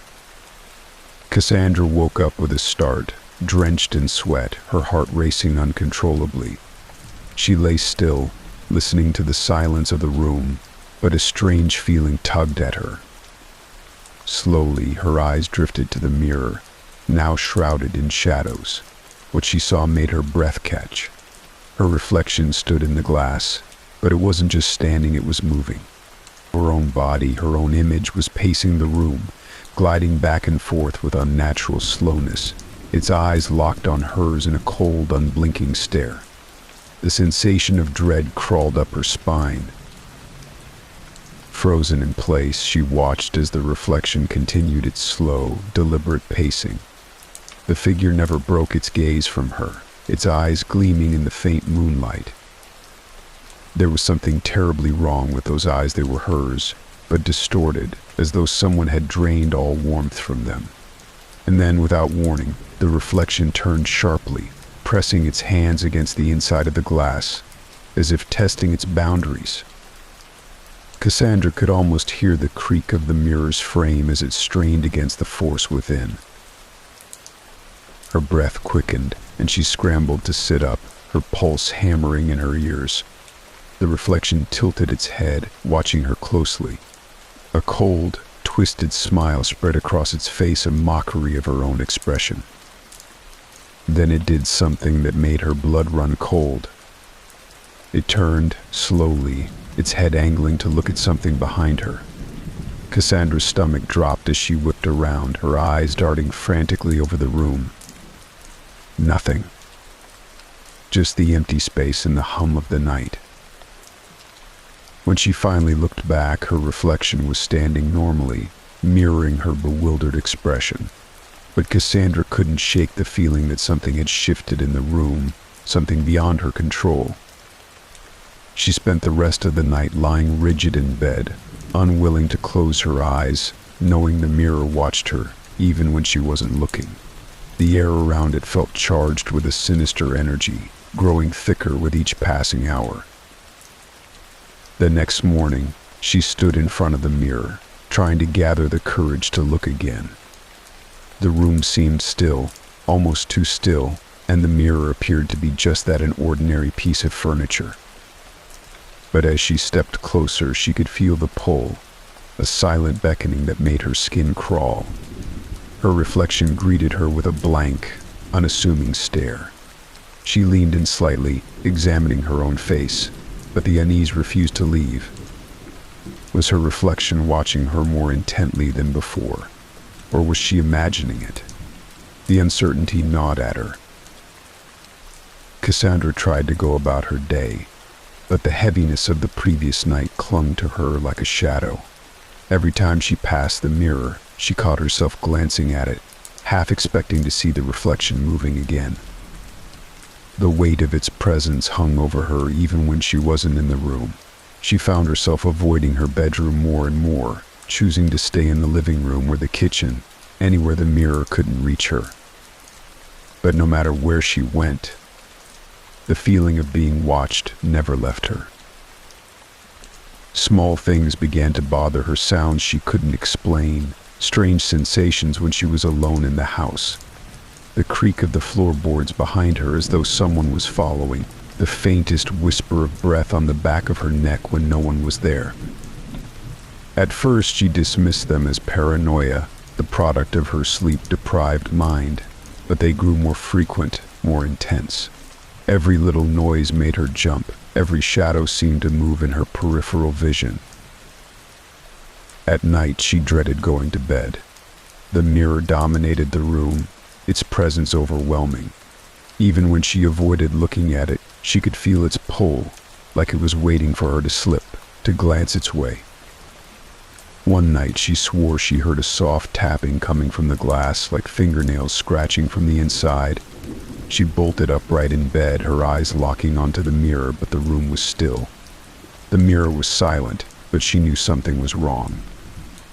The reflection felt different, as though something lurked just behind her image. Sleep became impossible. Each night, Cassandra lay in bed, staring at the ceiling, trying to avoid the mirror's gaze. But inevitably, her eyes would drift toward it. She found herself studying her own reflection for hours, searching for any sign of movement, any shift in her expression. Her reflection stared back, always waiting, always watching. The dark circles under her eyes grew deeper, her skin pale and drawn from the lack of rest. And then, it happened again. She woke in the middle of the night, a cold sweat clinging to her skin. The room felt heavy, the air thick and oppressive. Slowly, her eyes moved to the mirror. Her reflection stood there, staring back at her, but this time it didn't move. Not at first. It was only after a few seconds that she realized her reflection wasn't breathing. Her own chest rose and fell, but the figure in the glass remained eerily still, its chest motionless. Fear gripped her as she watched, unable to look away. Then, slowly, her reflection's hand lifted. It pressed its palm flat against the glass, and though Cassandra remained frozen in her bed, she felt a cold pressure on her chest, as though the reflection's hand was reaching through the mirror to touch her. She gasped, clutching her chest, and the reflection smiled a cold, sinister grin that sent chills down her spine.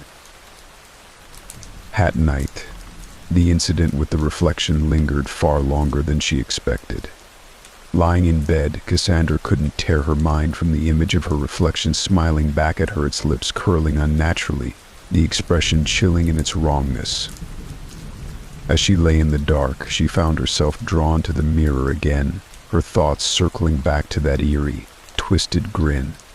She wanted to dismiss it as a trick of the light, a figment of her exhausted imagination, but the memory gnawed at her. Her heart raced at the thought of it happening again.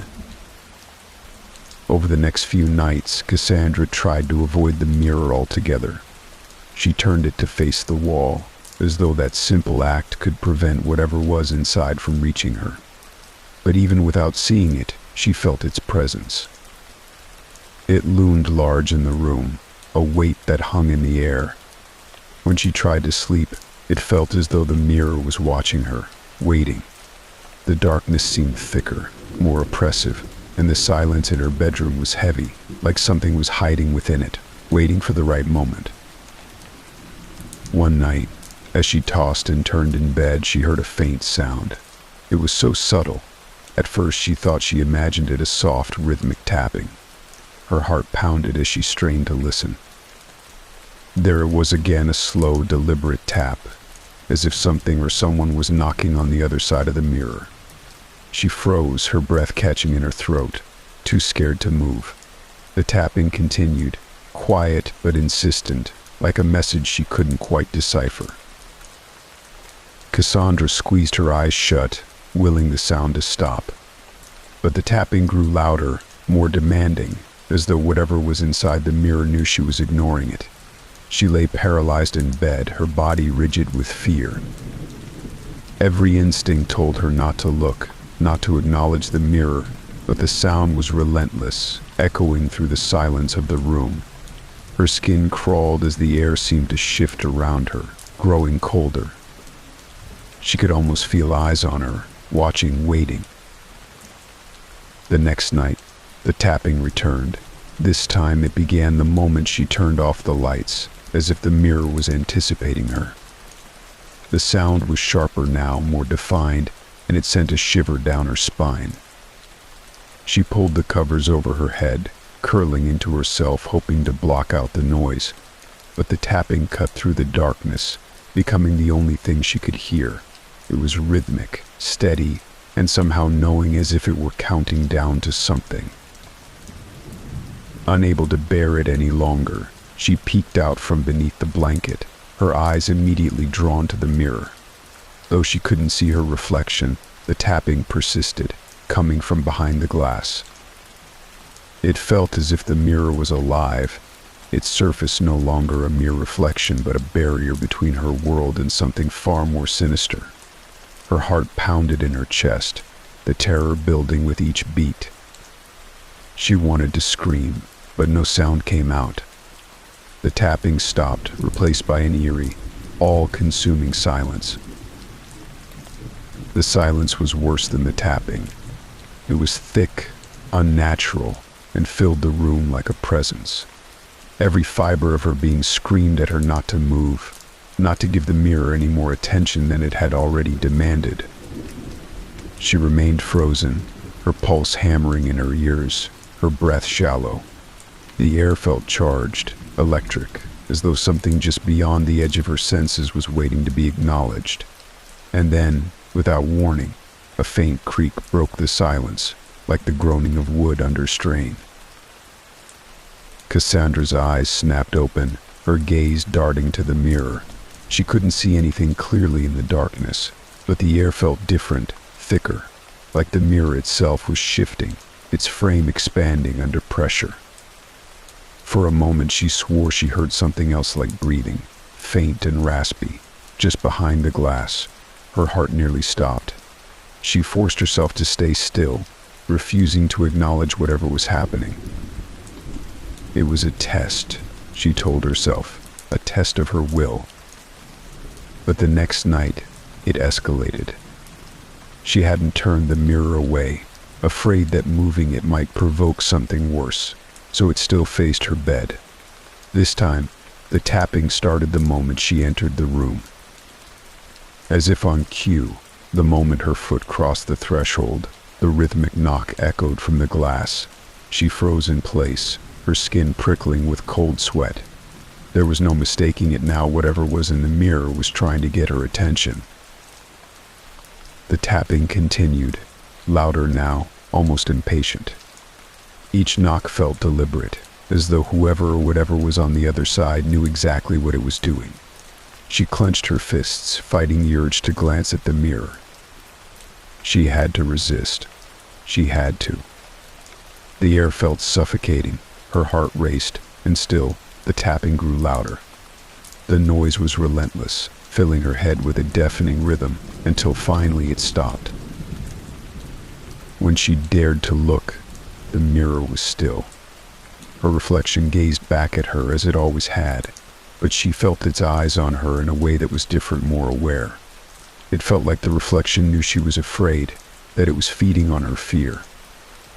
Cassandra tore her eyes away, refusing to give it more of her attention, but the unease gnawed at her all night. The feeling that she was no longer alone, that the mirror held something beyond a reflection, kept her wide awake. Night after night, the incidents grew more frequent, more invasive. She began to notice her reflection moving even when she wasn't near the mirror. Sometimes it would shift slightly as though it were breathing or adjusting its stance. Other times she swore she saw its fingers twitch just out of the corner of her eye. Each time she would blink and her reflection would be back to normal, standing perfectly still. But the sense of something watching her, waiting, was unshakable. She started to dread the nights. The moment the sun dipped below the horizon, the house felt different, as though it too was waiting for something. Each night the tapping came earlier, sometimes before she had even settled into bed. The sound was no longer subtle, it was aggressive, demanding her attention in a way that sent chills through her body. She could feel the mirror's presence growing, taking up more space in the room, until it felt like it was looming over her even when she wasn't looking at it. Cassandra barely slept, her eyes always drawn back to the mirror, her mind replaying the strange movements she had seen in her reflection. She began to see flashes of it in her dreams, her own face smiling back at her, eyes empty, lips twisted into that same eerie grin. The nightmares bled into her waking hours, her paranoia growing with each passing day. It felt as though the boundary between her and the reflection was thinning, the mirror pulling her closer to its dark, oppressive reality. Each morning, the unease remained. Even in the daylight, the mirror had a pull that she couldn't explain. She found herself standing in front of it for longer periods, her gaze locked on her reflection, waiting for something to happen. Sometimes she thought she saw her reflection blink when she hadn't, or smile faintly when she turned away. The sense of wrongness lingered, crawling beneath her skin, as though something within the glass was slowly replacing her. Cassandra sank into her worn-out couch, cradling a mug of chamomile tea, mulling over the events of the past few days. Feeling overwhelmed by the mirror's unsettling behavior, she decided it was time to distract herself. To lift her spirits and ease her mind, she invited a few close friends over for a week-long gathering. The thought of laughter and camaraderie helped quell her growing unease. A week of fun should clear my head, she reassured herself, hoping to ward off the shadows creeping into her thoughts.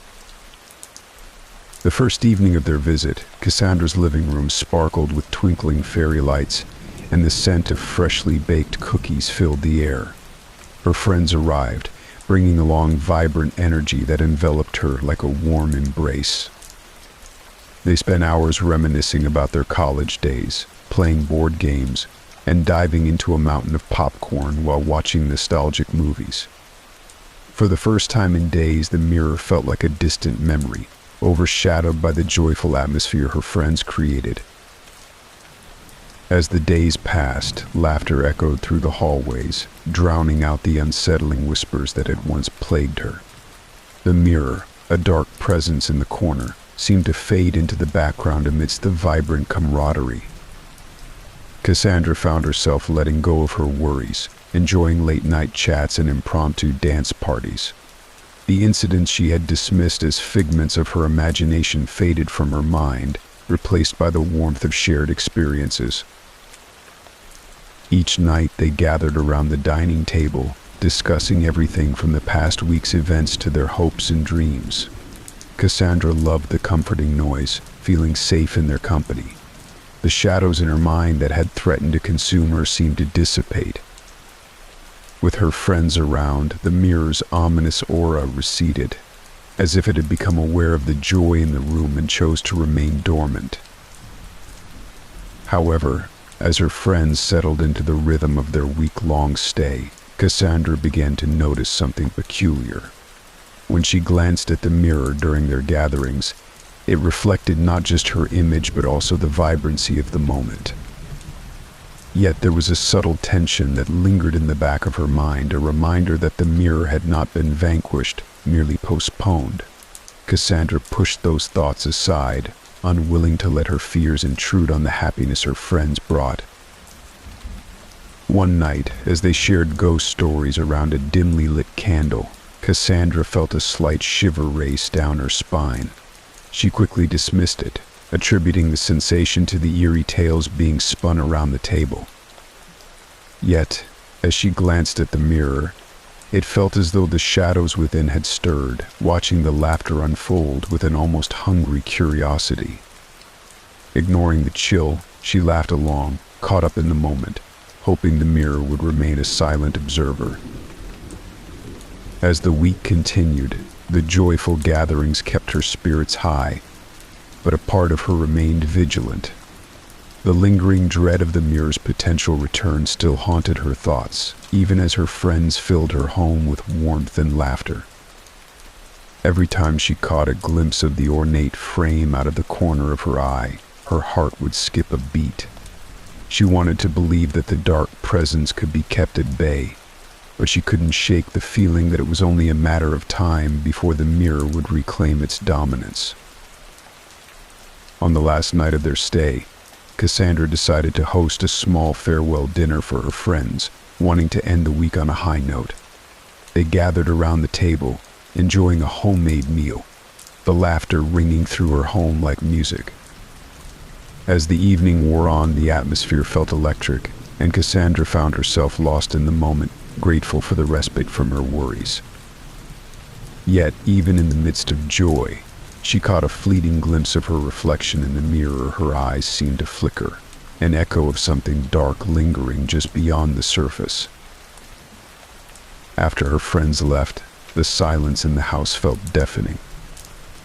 Cassandra stood alone in the living room, staring at the now empty space where laughter had once filled the air. As she moved through the house, the absence of her friends weighed heavily on her heart. She felt an almost magnetic pull toward the mirror, as if it were whispering secrets she couldn't quite grasp. The shadows began to creep back in, filling her mind with thoughts of what had lurked in the depths of the glass. That night, as she settled into bed, the comforting sounds of her friends lingered in her memory, but the unease returned with a vengeance. The mirror loomed in the corner of her room, its presence palpable even through the walls. Cassandra took a deep breath, trying to push away the darkness, but it clung to her like a shroud. She longed for the laughter that had chased the shadows away, wishing for just one more night of joy to drown out the creeping dread. As she drifted into a restless sleep, Cassandra's dreams became a tangled web of memories, moments of joy entwined with flashes of the mirror's dark reflection. Each time she closed her eyes, the echo of laughter faded, replaced by the haunting whispers of what awaited her in the silence. Deep down, she knew that the mirror's malevolence was waiting for her to be alone again, and she braced herself for the confrontation she could no longer avoid. One evening, after a grueling day filled with work deadlines and emotional exhaustion, Cassandra stumbled into her living room, seeking solace from her weary mind. As she passed by the mirror, a fleeting glance turned into a spine-chilling moment of horror. The reflection staring back at her was not her own, but that of a stranger, an emaciated woman whose sunken cheeks and hollow eyes conveyed a silent, bone-deep terror. This spectral figure seemed trapped in an unspeakable nightmare, and the stark contrast between the gaunt visage and her own filled Cassandra with dread. She staggered back, her heart racing, as she instinctively pressed a hand to her chest, feeling the frantic rhythm of her pulse echoing in her ears. The woman's eyes were wide and pleading, a silent scream frozen on her lips that seemed to transcend the barrier of the glass. Panic clawed at Cassandra's throat, and she rubbed her eyes vigorously, convinced this was a trick of her imagination. However, when she opened them again, the woman remained, the terror etched across her face undiminished. It was as if the reflection was a living entity, a gaze that bore into her very soul, demanding her attention while simultaneously filling her with an unbearable sense of foreboding. Cassandra felt the room closing in around her, the air thickening with an oppressive weight that made each breath a struggle. In a desperate bid to escape the grasp of fear, Cassandra covered the mirror with a white sheet, as if shrouding it in a veil of ignorance could protect her from its haunting presence.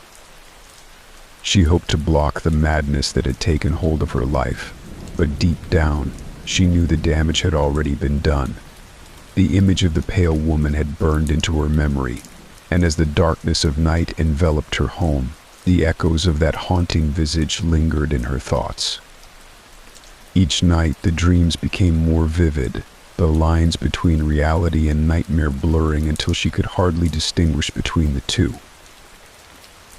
Drenched in sweat and gasping for breath, Cassandra would wake up in the dark hours, the spectral figure haunting her even in her slumber. Her dreams morphed into a surreal landscape of shadows and echoes, where the pale woman stood just beyond her reach, her expression shifting from terror to something more sinister. In those dreams, she could feel the coldness radiating from the glass, an intangible chill that seeped into her bones and froze her heart. Each time Cassandra awoke, the remnants of the nightmare clung to her like a shroud, leaving her disoriented and fearful of sleep. During the day, Cassandra's life continued, but her thoughts were consumed by the unsettling visions that plagued her. With every passing moment, she became hyper-aware of the covered mirror in the corner of her living room, its presence looming larger in her mind. The once cozy environment felt foreign, heavy with the weight of unspoken fears. She began to notice strange sounds around her, creaks and whispers that seemed to echo off the walls, making her feel like she was being watched. It was as if the house itself had transformed into a living entity, thrumming with an energy that kept her on edge. As the days turned into a blur of anxiety and dread, Cassandra's resolve began to crumble. The white sheet that covered the mirror felt like a barrier separating her from the unknown, yet she couldn't shake the feeling that it was merely a temporary shield. Every time she caught a glimpse of the shrouded frame, a surge of trepidation coursed through her veins. It was as though the mirror was biding its time, waiting for her vulnerability to grow, eager to reclaim its hold over her. The oppressive atmosphere in the house thickened, making each breath a reminder of the encroaching darkness. On particularly restless nights, she found herself drawn to the mirror, an inexplicable urge compelling her to uncover what lay beneath the sheet. Yet, as she approached it, the memories of the pale woman's anguished expression flooded her mind, rooting her in place. She could almost feel the chill emanating from the glass, the echo of despair reverberating through her thoughts.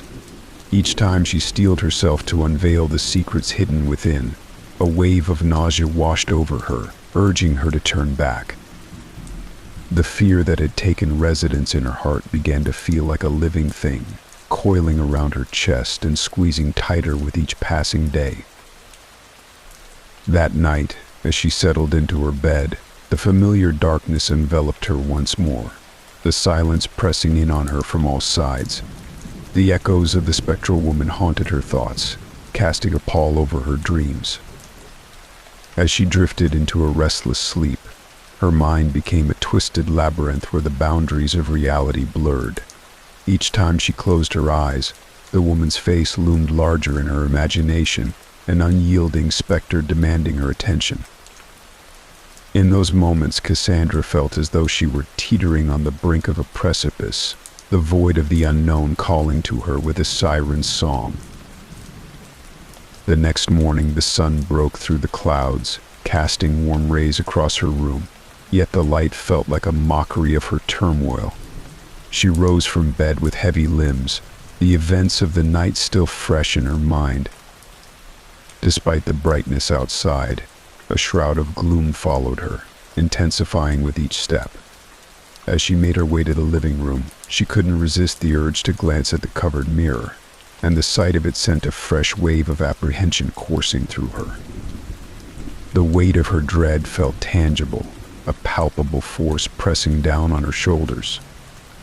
Later that day, While trying to distract herself with mundane tasks, Cassandra found herself continuously looking over her shoulder. The shadows in the corners of her vision flickered like restless spirits, taunting her with the promise of something lurking just beyond her perception. Every creak of the floorboards echoed like a warning bell, amplifying her anxiety. She could feel the mirror's presence even from afar, a silent reminder of the horror that lay beneath the fabric, whispering of the woman's fate and urging her to confront the truth. As dusk settled, painting the world in shades of gray, Cassandra knew she had to make a choice. The mirror was an undeniable presence in her life, and the weight of its secrets pressed down on her like a heavy fog.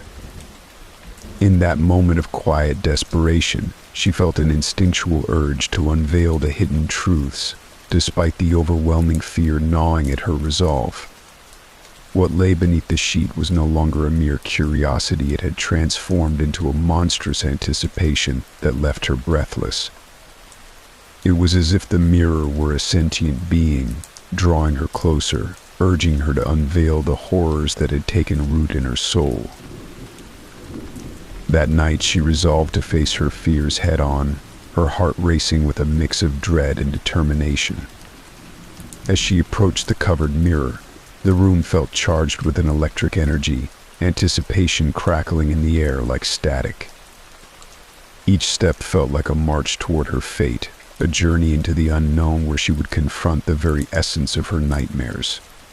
The covered glass seemed to pulse with a life of its own, beckoning her closer, promising revelations wrapped in shadows. The longer Cassandra remained in her home, the more the atmosphere grew oppressive. What had once felt like a sanctuary was now a cage, trapping her with the weight of the mirror's dark influence. Each day blurred into the next, and the reflection had become a source of dread that gnawed at her sanity. Shadows deepened around the corners of the room, the light itself feeling dimmer, as if the mirror was siphoning off brightness.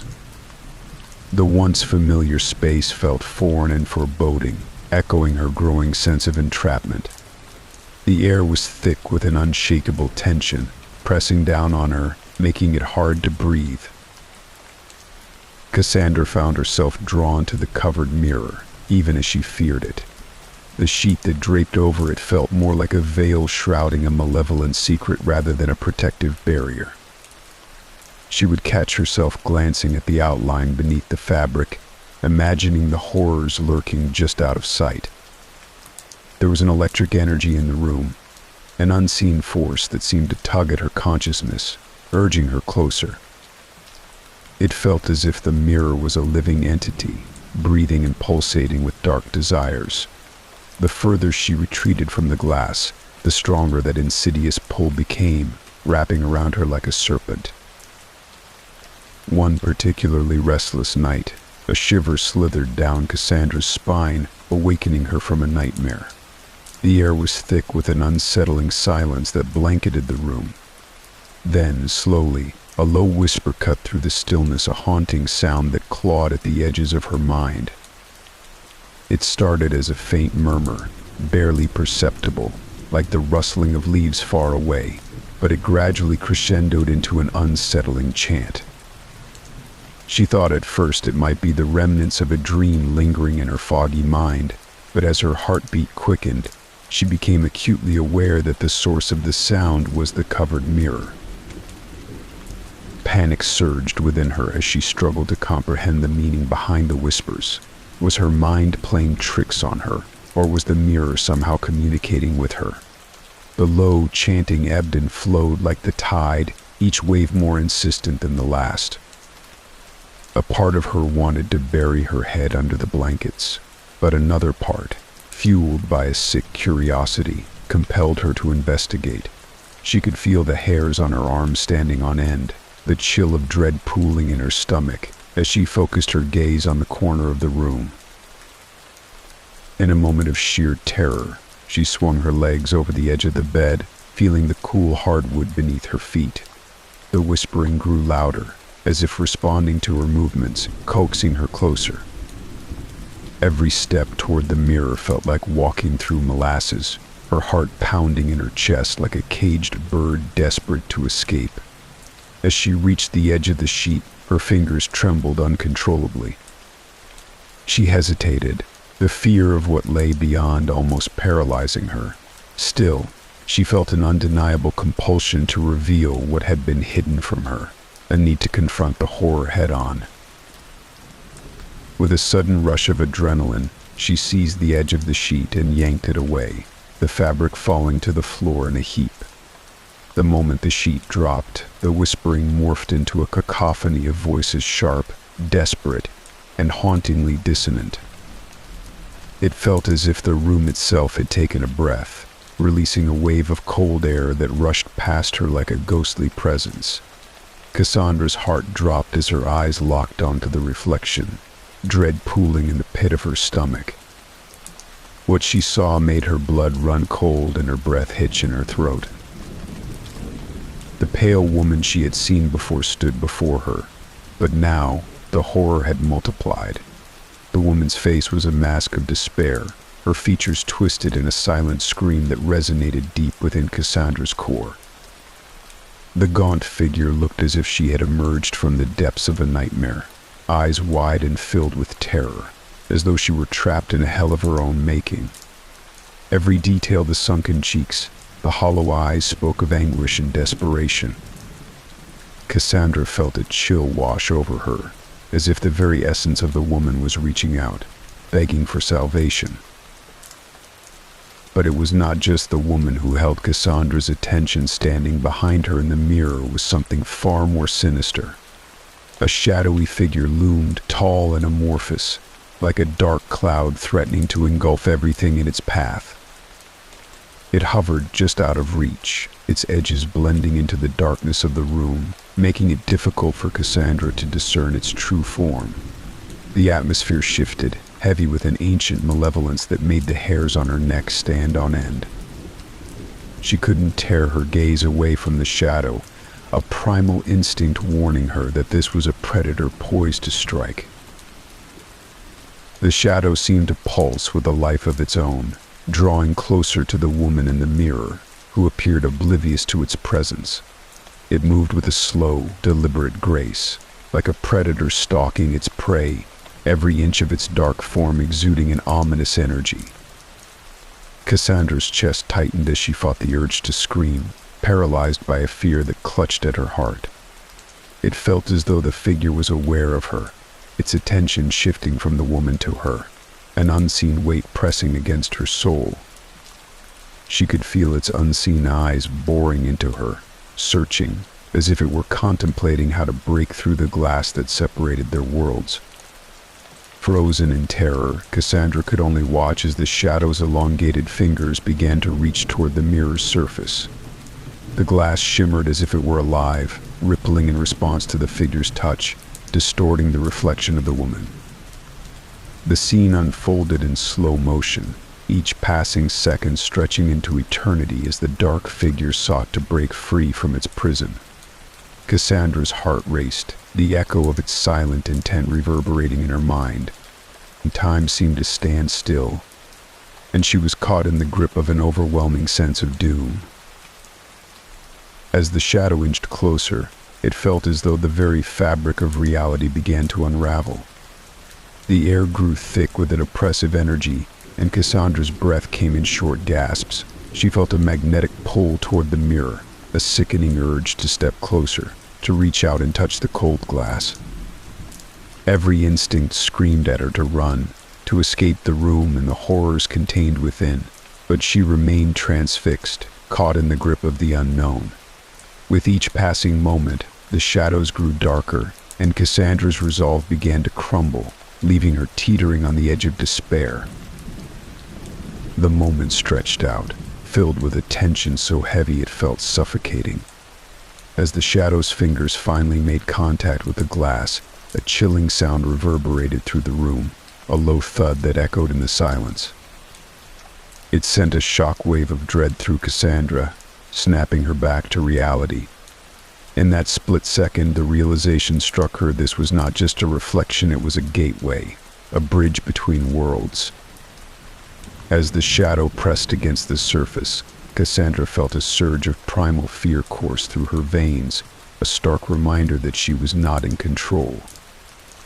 She took a step back, her heart pounding wildly, knowing that the boundaries between her world and the darkness behind the glass were about to blur irrevocably. Cassandra's heart raced as she stood before the mirror, the shadows swirling ominously behind the woman's figure. "You shouldn't have covered her," the voices hissed, slithering into her thoughts like poison. The air felt charged with an electric energy, thickening with each word they spoke. She wanted to run, to escape the nightmare that had taken root in her home, but her feet felt glued to the floor. The woman's eyes were wide with desperation, mirroring her own fears, and Cassandra could sense the shadows creeping closer, the darkness wrapping around her like a suffocating shroud. "You are ours," the whispers echoed, a twisted promise that sent her heart plummeting. Suddenly, a surge of adrenaline propelled her into action. She stumbled back, a visceral instinct kicking in, and she fled from the room, heart pounding as she raced down the dimly lit hallway. She burst through the front door, the cool night air striking her face like a slap. Gasps escaped her lips as she darted down the street, the darkness behind her seeming to writhe and pulse, eager to reclaim its prey. "It's just a mirror," she muttered to herself, desperately seeking solace in rationality, but the shadows whispered louder, taunting her resolve. She spent the night in a dingy motel, the sound of the wind outside mirroring the chaos in her mind. Despite the dim glow of the streetlights filtering through the curtains, sleep eluded her. Every creak of the floorboards echoed ominously, and she imagined the shadows lurking just outside, waiting for her to return. Cassandra couldn't shake the feeling that the mirror was somehow still watching, that it had reached out its icy fingers and entwined themselves with her soul. The woman's terrified gaze haunted her dreams, intertwining with the shadowy figures, their laughter mingling with her nightmares, filling her with a dread that lingered even in the fleeting moments of slumber. As dawn broke, she knew she had to act decisively. She would rid herself of that cursed mirror once and for all. Determined, she drove back home the next morning, her resolve hardening with every mile. The weight of the mirror loomed in her mind, a constant reminder of the malevolence she had encountered. She retrieved the heavy glass from her bedroom, her hands trembling as she wrestled it into the trunk of her car. With a heavy heart, she drove to a remote field on the outskirts of town, a place where she could leave the darkness behind. When she unloaded it and placed it on the ground, a sense of relief washed over her, and she envisioned a life free from the shadows that had tormented her. As she made her way back home, a feeling of lightness began to settle over her, the burden of the mirror slipping away. But as the sun dipped below the horizon, a gnawing anxiety crept back in. What if it returned? What if the shadows followed her? She tried to shake the thought, but as night fell, the atmosphere in her home felt thick with dread, the very walls seeming to pulse with an unseen presence. Exhaustion settled in her bones, and despite her fear, she found herself drifting off into a fitful sleep. But that night, sleep was no refuge. She awoke suddenly, jolted by a familiar whispering echoing through the darkness, laced with a sinister familiarity. Cassandra sat up, heart racing, her pulse quickening as she realized where the sound was coming from: the covered mirror in the corner of her room. Panic surged through her as she stumbled out of bed, the remnants of her earlier resolve crumbling. No, no, no, she gasped, rushing to the sheet that obscured the mirror, fear gripping her tightly. What dark magic had brought it back?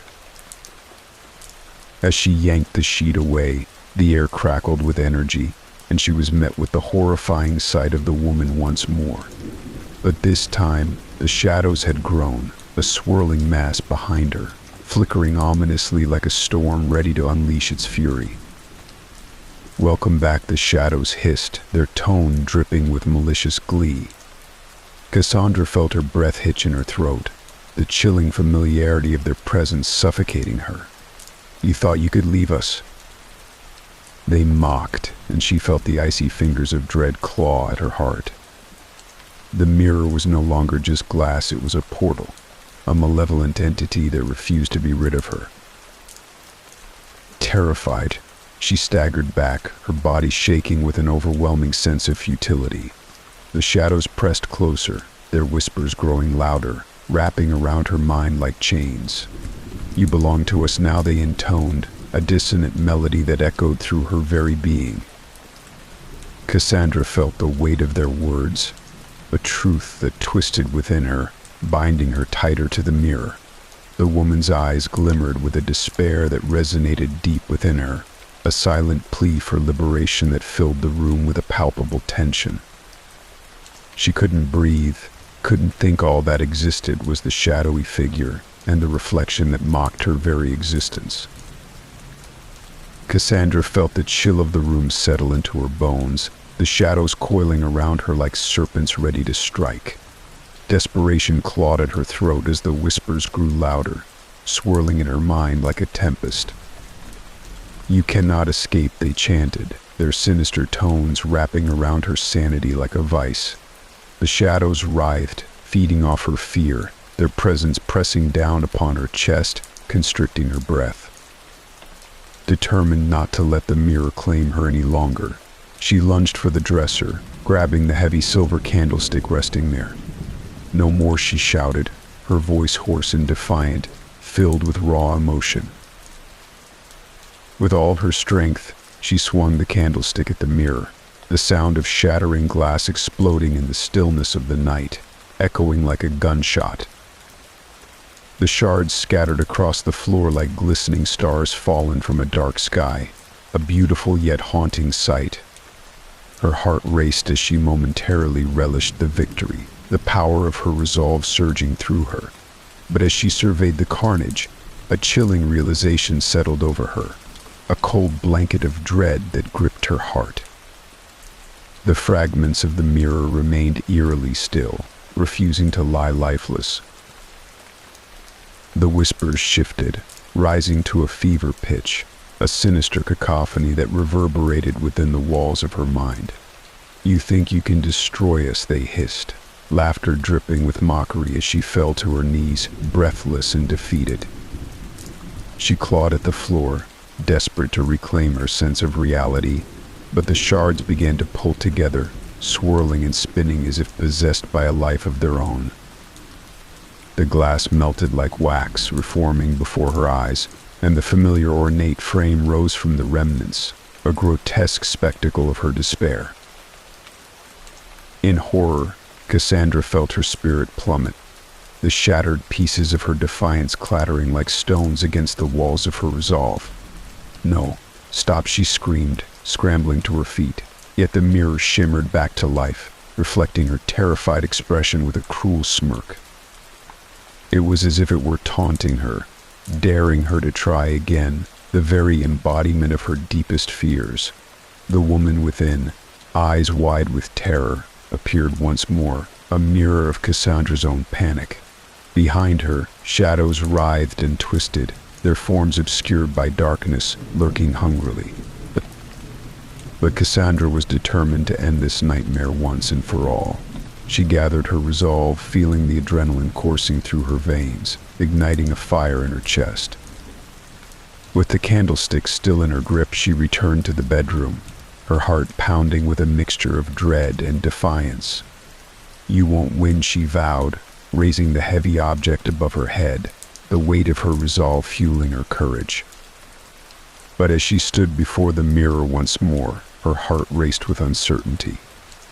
The woman's reflection stared back at her, eyes wide with fear, the shadows swirling around her like a tempest ready to break. With a final cry of rage, Cassandra swung the candlestick again, shattering the mirror once more. The explosion of glass filled the air with a sharp crack, sending shards flying like deadly confetti, each piece a testament to her desperation. She fell to her knees, panting heavily, adrenaline coursing through her veins. But the aftermath of destruction was chilling. The glass did not lay still but began to rise, reforming before her eyes as if mocking her attempts to escape its grasp. The shadows cackled with glee, echoing in her ears like a sinister lullaby as they enveloped her, pulling her closer into their dark embrace. "You cannot destroy us," they chanted, their voices a dark symphony that resonated in her bones, drowning out her screams.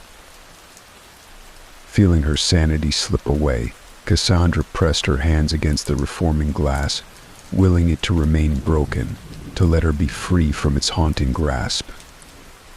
But as her fingers brushed against the cool surface, she felt an unnatural pull, as if the glass had become a sentient being, determined to reclaim her. The woman within the mirror watched, her gaze pleading, and Cassandra felt a flicker of sympathy amidst her rising horror. "I will not be like you," she shouted, tears streaming down her face as the shadows whispered promises of despair, wrapping around her heart like a vice, tightening their grip. And yet, even as she fought, the mirror surged back to life, a gleaming surface reflecting not only her anguish but also the inky tendrils of the shadows dancing around her. Cassandra stumbled back, breathless, as the whispers turned into a cacophony, overwhelming her senses, drowning her in a sea of darkness. "Join us," they cried, and she felt the weight of their invitation pulling her closer, their cold, clammy fingers reaching for her soul. The air grew thick with despair, the temperature dropping as the shadows closed in, wrapping around her like a shroud, suffocating her will to resist. As the night wore on, the battle within her raged fiercely, a tempest of terror and desperation. Every ounce of her being screamed to escape, yet the shadows whispered sweet nothings, promising power and solace that tugged at her weary heart. Cassandra felt herself wavering, her grip on reality slipping as the mirror shimmered with an alluring light. She stared into the depths of the glass, and for a fleeting moment, the woman's face transformed, morphing into her own. The twisted grin that emerged felt foreign yet familiar, a reflection of the darkness she could not seem to escape, a mirror of the soul she feared to confront. In that moment of vulnerability, the darkness surged forward, and Cassandra found herself standing before the mirror once more, her heart racing with a mix of fear and inevitability. The shadows drew closer, wrapping around her legs like icy tendrils, slowly suffocating her will to resist. "You are ours," they hissed, the chorus drowning out her thoughts, filling her with a bone-deep terror. And as she stood there, trapped in the mirror's seductive glow, she felt the world around her blur, the edges of her reality dissolving into the inky void that beckoned her closer. She closed her eyes, surrendering to the embrace of the darkness that had haunted her for so long. With a final surge of energy, the shadows enveloped her completely, pulling her into the depths of the glass. The last remnants of her consciousness flickered like a dying flame, and just before the void consumed her entirely, she caught a fleeting glimpse of her reflection. The woman smiled back, a twisted, knowing grin that sent a shiver down her spine, promising that she was no longer alone in her despair. "Welcome home," the shadows whispered as the world faded away, leaving nothing but silence, an eerie stillness that settled over the house like a heavy fog. In the days that followed, Cassandra's house remained empty, the echoes of her laughter replaced by an oppressive stillness that crept into every corner. The neighborhood whispered of her sudden disappearance, her friends expressing concern, but the mirror stood vigilant, gleaming ominously in the dim light of her bedroom. If anyone dared to enter her sanctuary, they would find the mirror standing proudly in its corner, as though it had never been shattered. Its surface remained unsettlingly calm, yet there was an unsettling energy thrumming beneath the glass, a dark pulse that resonated with the echoes of her absence. If they looked closely enough, they might catch a glimpse of a woman, pale and gaunt, trapped within the depths of the glass. Her expression was one of despair, eyes wide with terror, endlessly pleading for release. It was a silent scream that echoed in the empty room, a warning of the darkness that lurked within. On some nights when the wind howled just right, one could almost hear her whispering from within the glass, beckoning them closer, begging them to join her in the realm beyond the reflection. The shadows danced in the corners of the room, watching, waiting, hungry for new souls to claim, their whispers a siren song of dread and despair. As time passed, the house fell into disrepair, but the mirror remained an imposing presence, untouched and sinister. The shadows whispered tales of the girl who vanished, spinning legends that lured the curious. Those brave enough to approach would feel the oppressive weight of the darkness, the air thick with unspoken dread. Each night, the mirror shimmered, its surface rippling like a disturbed pond, inviting the unwary to gaze into its depths. And as the seasons changed, the whispers grew louder, echoing tales of Cassandra, a cautionary tale for those who dared to seek its secrets. One fateful evening, a new tenant moved in, unaware of the dark history that lingered within the house. Eager to make it their own, they set about redecorating, oblivious to the malevolent presence lurking just beyond their sight. But when night fell, the whispers began anew, wrapping around the newcomer like a chilling embrace. "Look," they hissed, urging them closer to the mirror. And as curiosity overcame caution, the new occupant approached, drawn in by the promise of reflection, the lure of the unknown. But the moment they peered into the mirror, they were met with a sight that turned their blood cold. In the depths, the gaunt figure of Cassandra stared back, her eyes wide with terror, the shadows swirling around her like a dark mist. "Help me," she mouthed silently, her plea lost amidst the cacophony of whispers. The mirror trembled, the shadows reaching out, hungry for a new victim to join their eternal prison.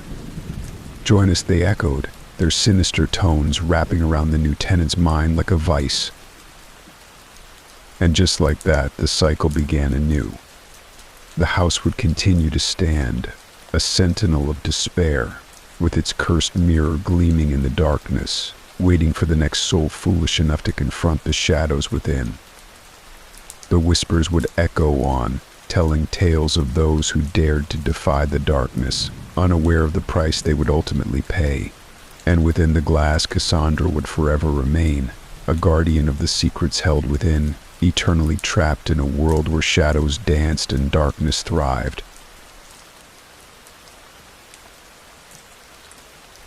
As we reach the end of tonight's stories on Hauntales, it's time to let your mind drift away. Listen to the sound of the rain gently falling in the background. Let each drop calm your thoughts and ease you into a peaceful sleep. There's nothing to fear now, just the soothing rhythm of the rain. Focus on your breathing, let your body relax, and allow yourself to drift deeper into rest. Sleep peacefully, and we'll meet again tomorrow night for another story. Good night.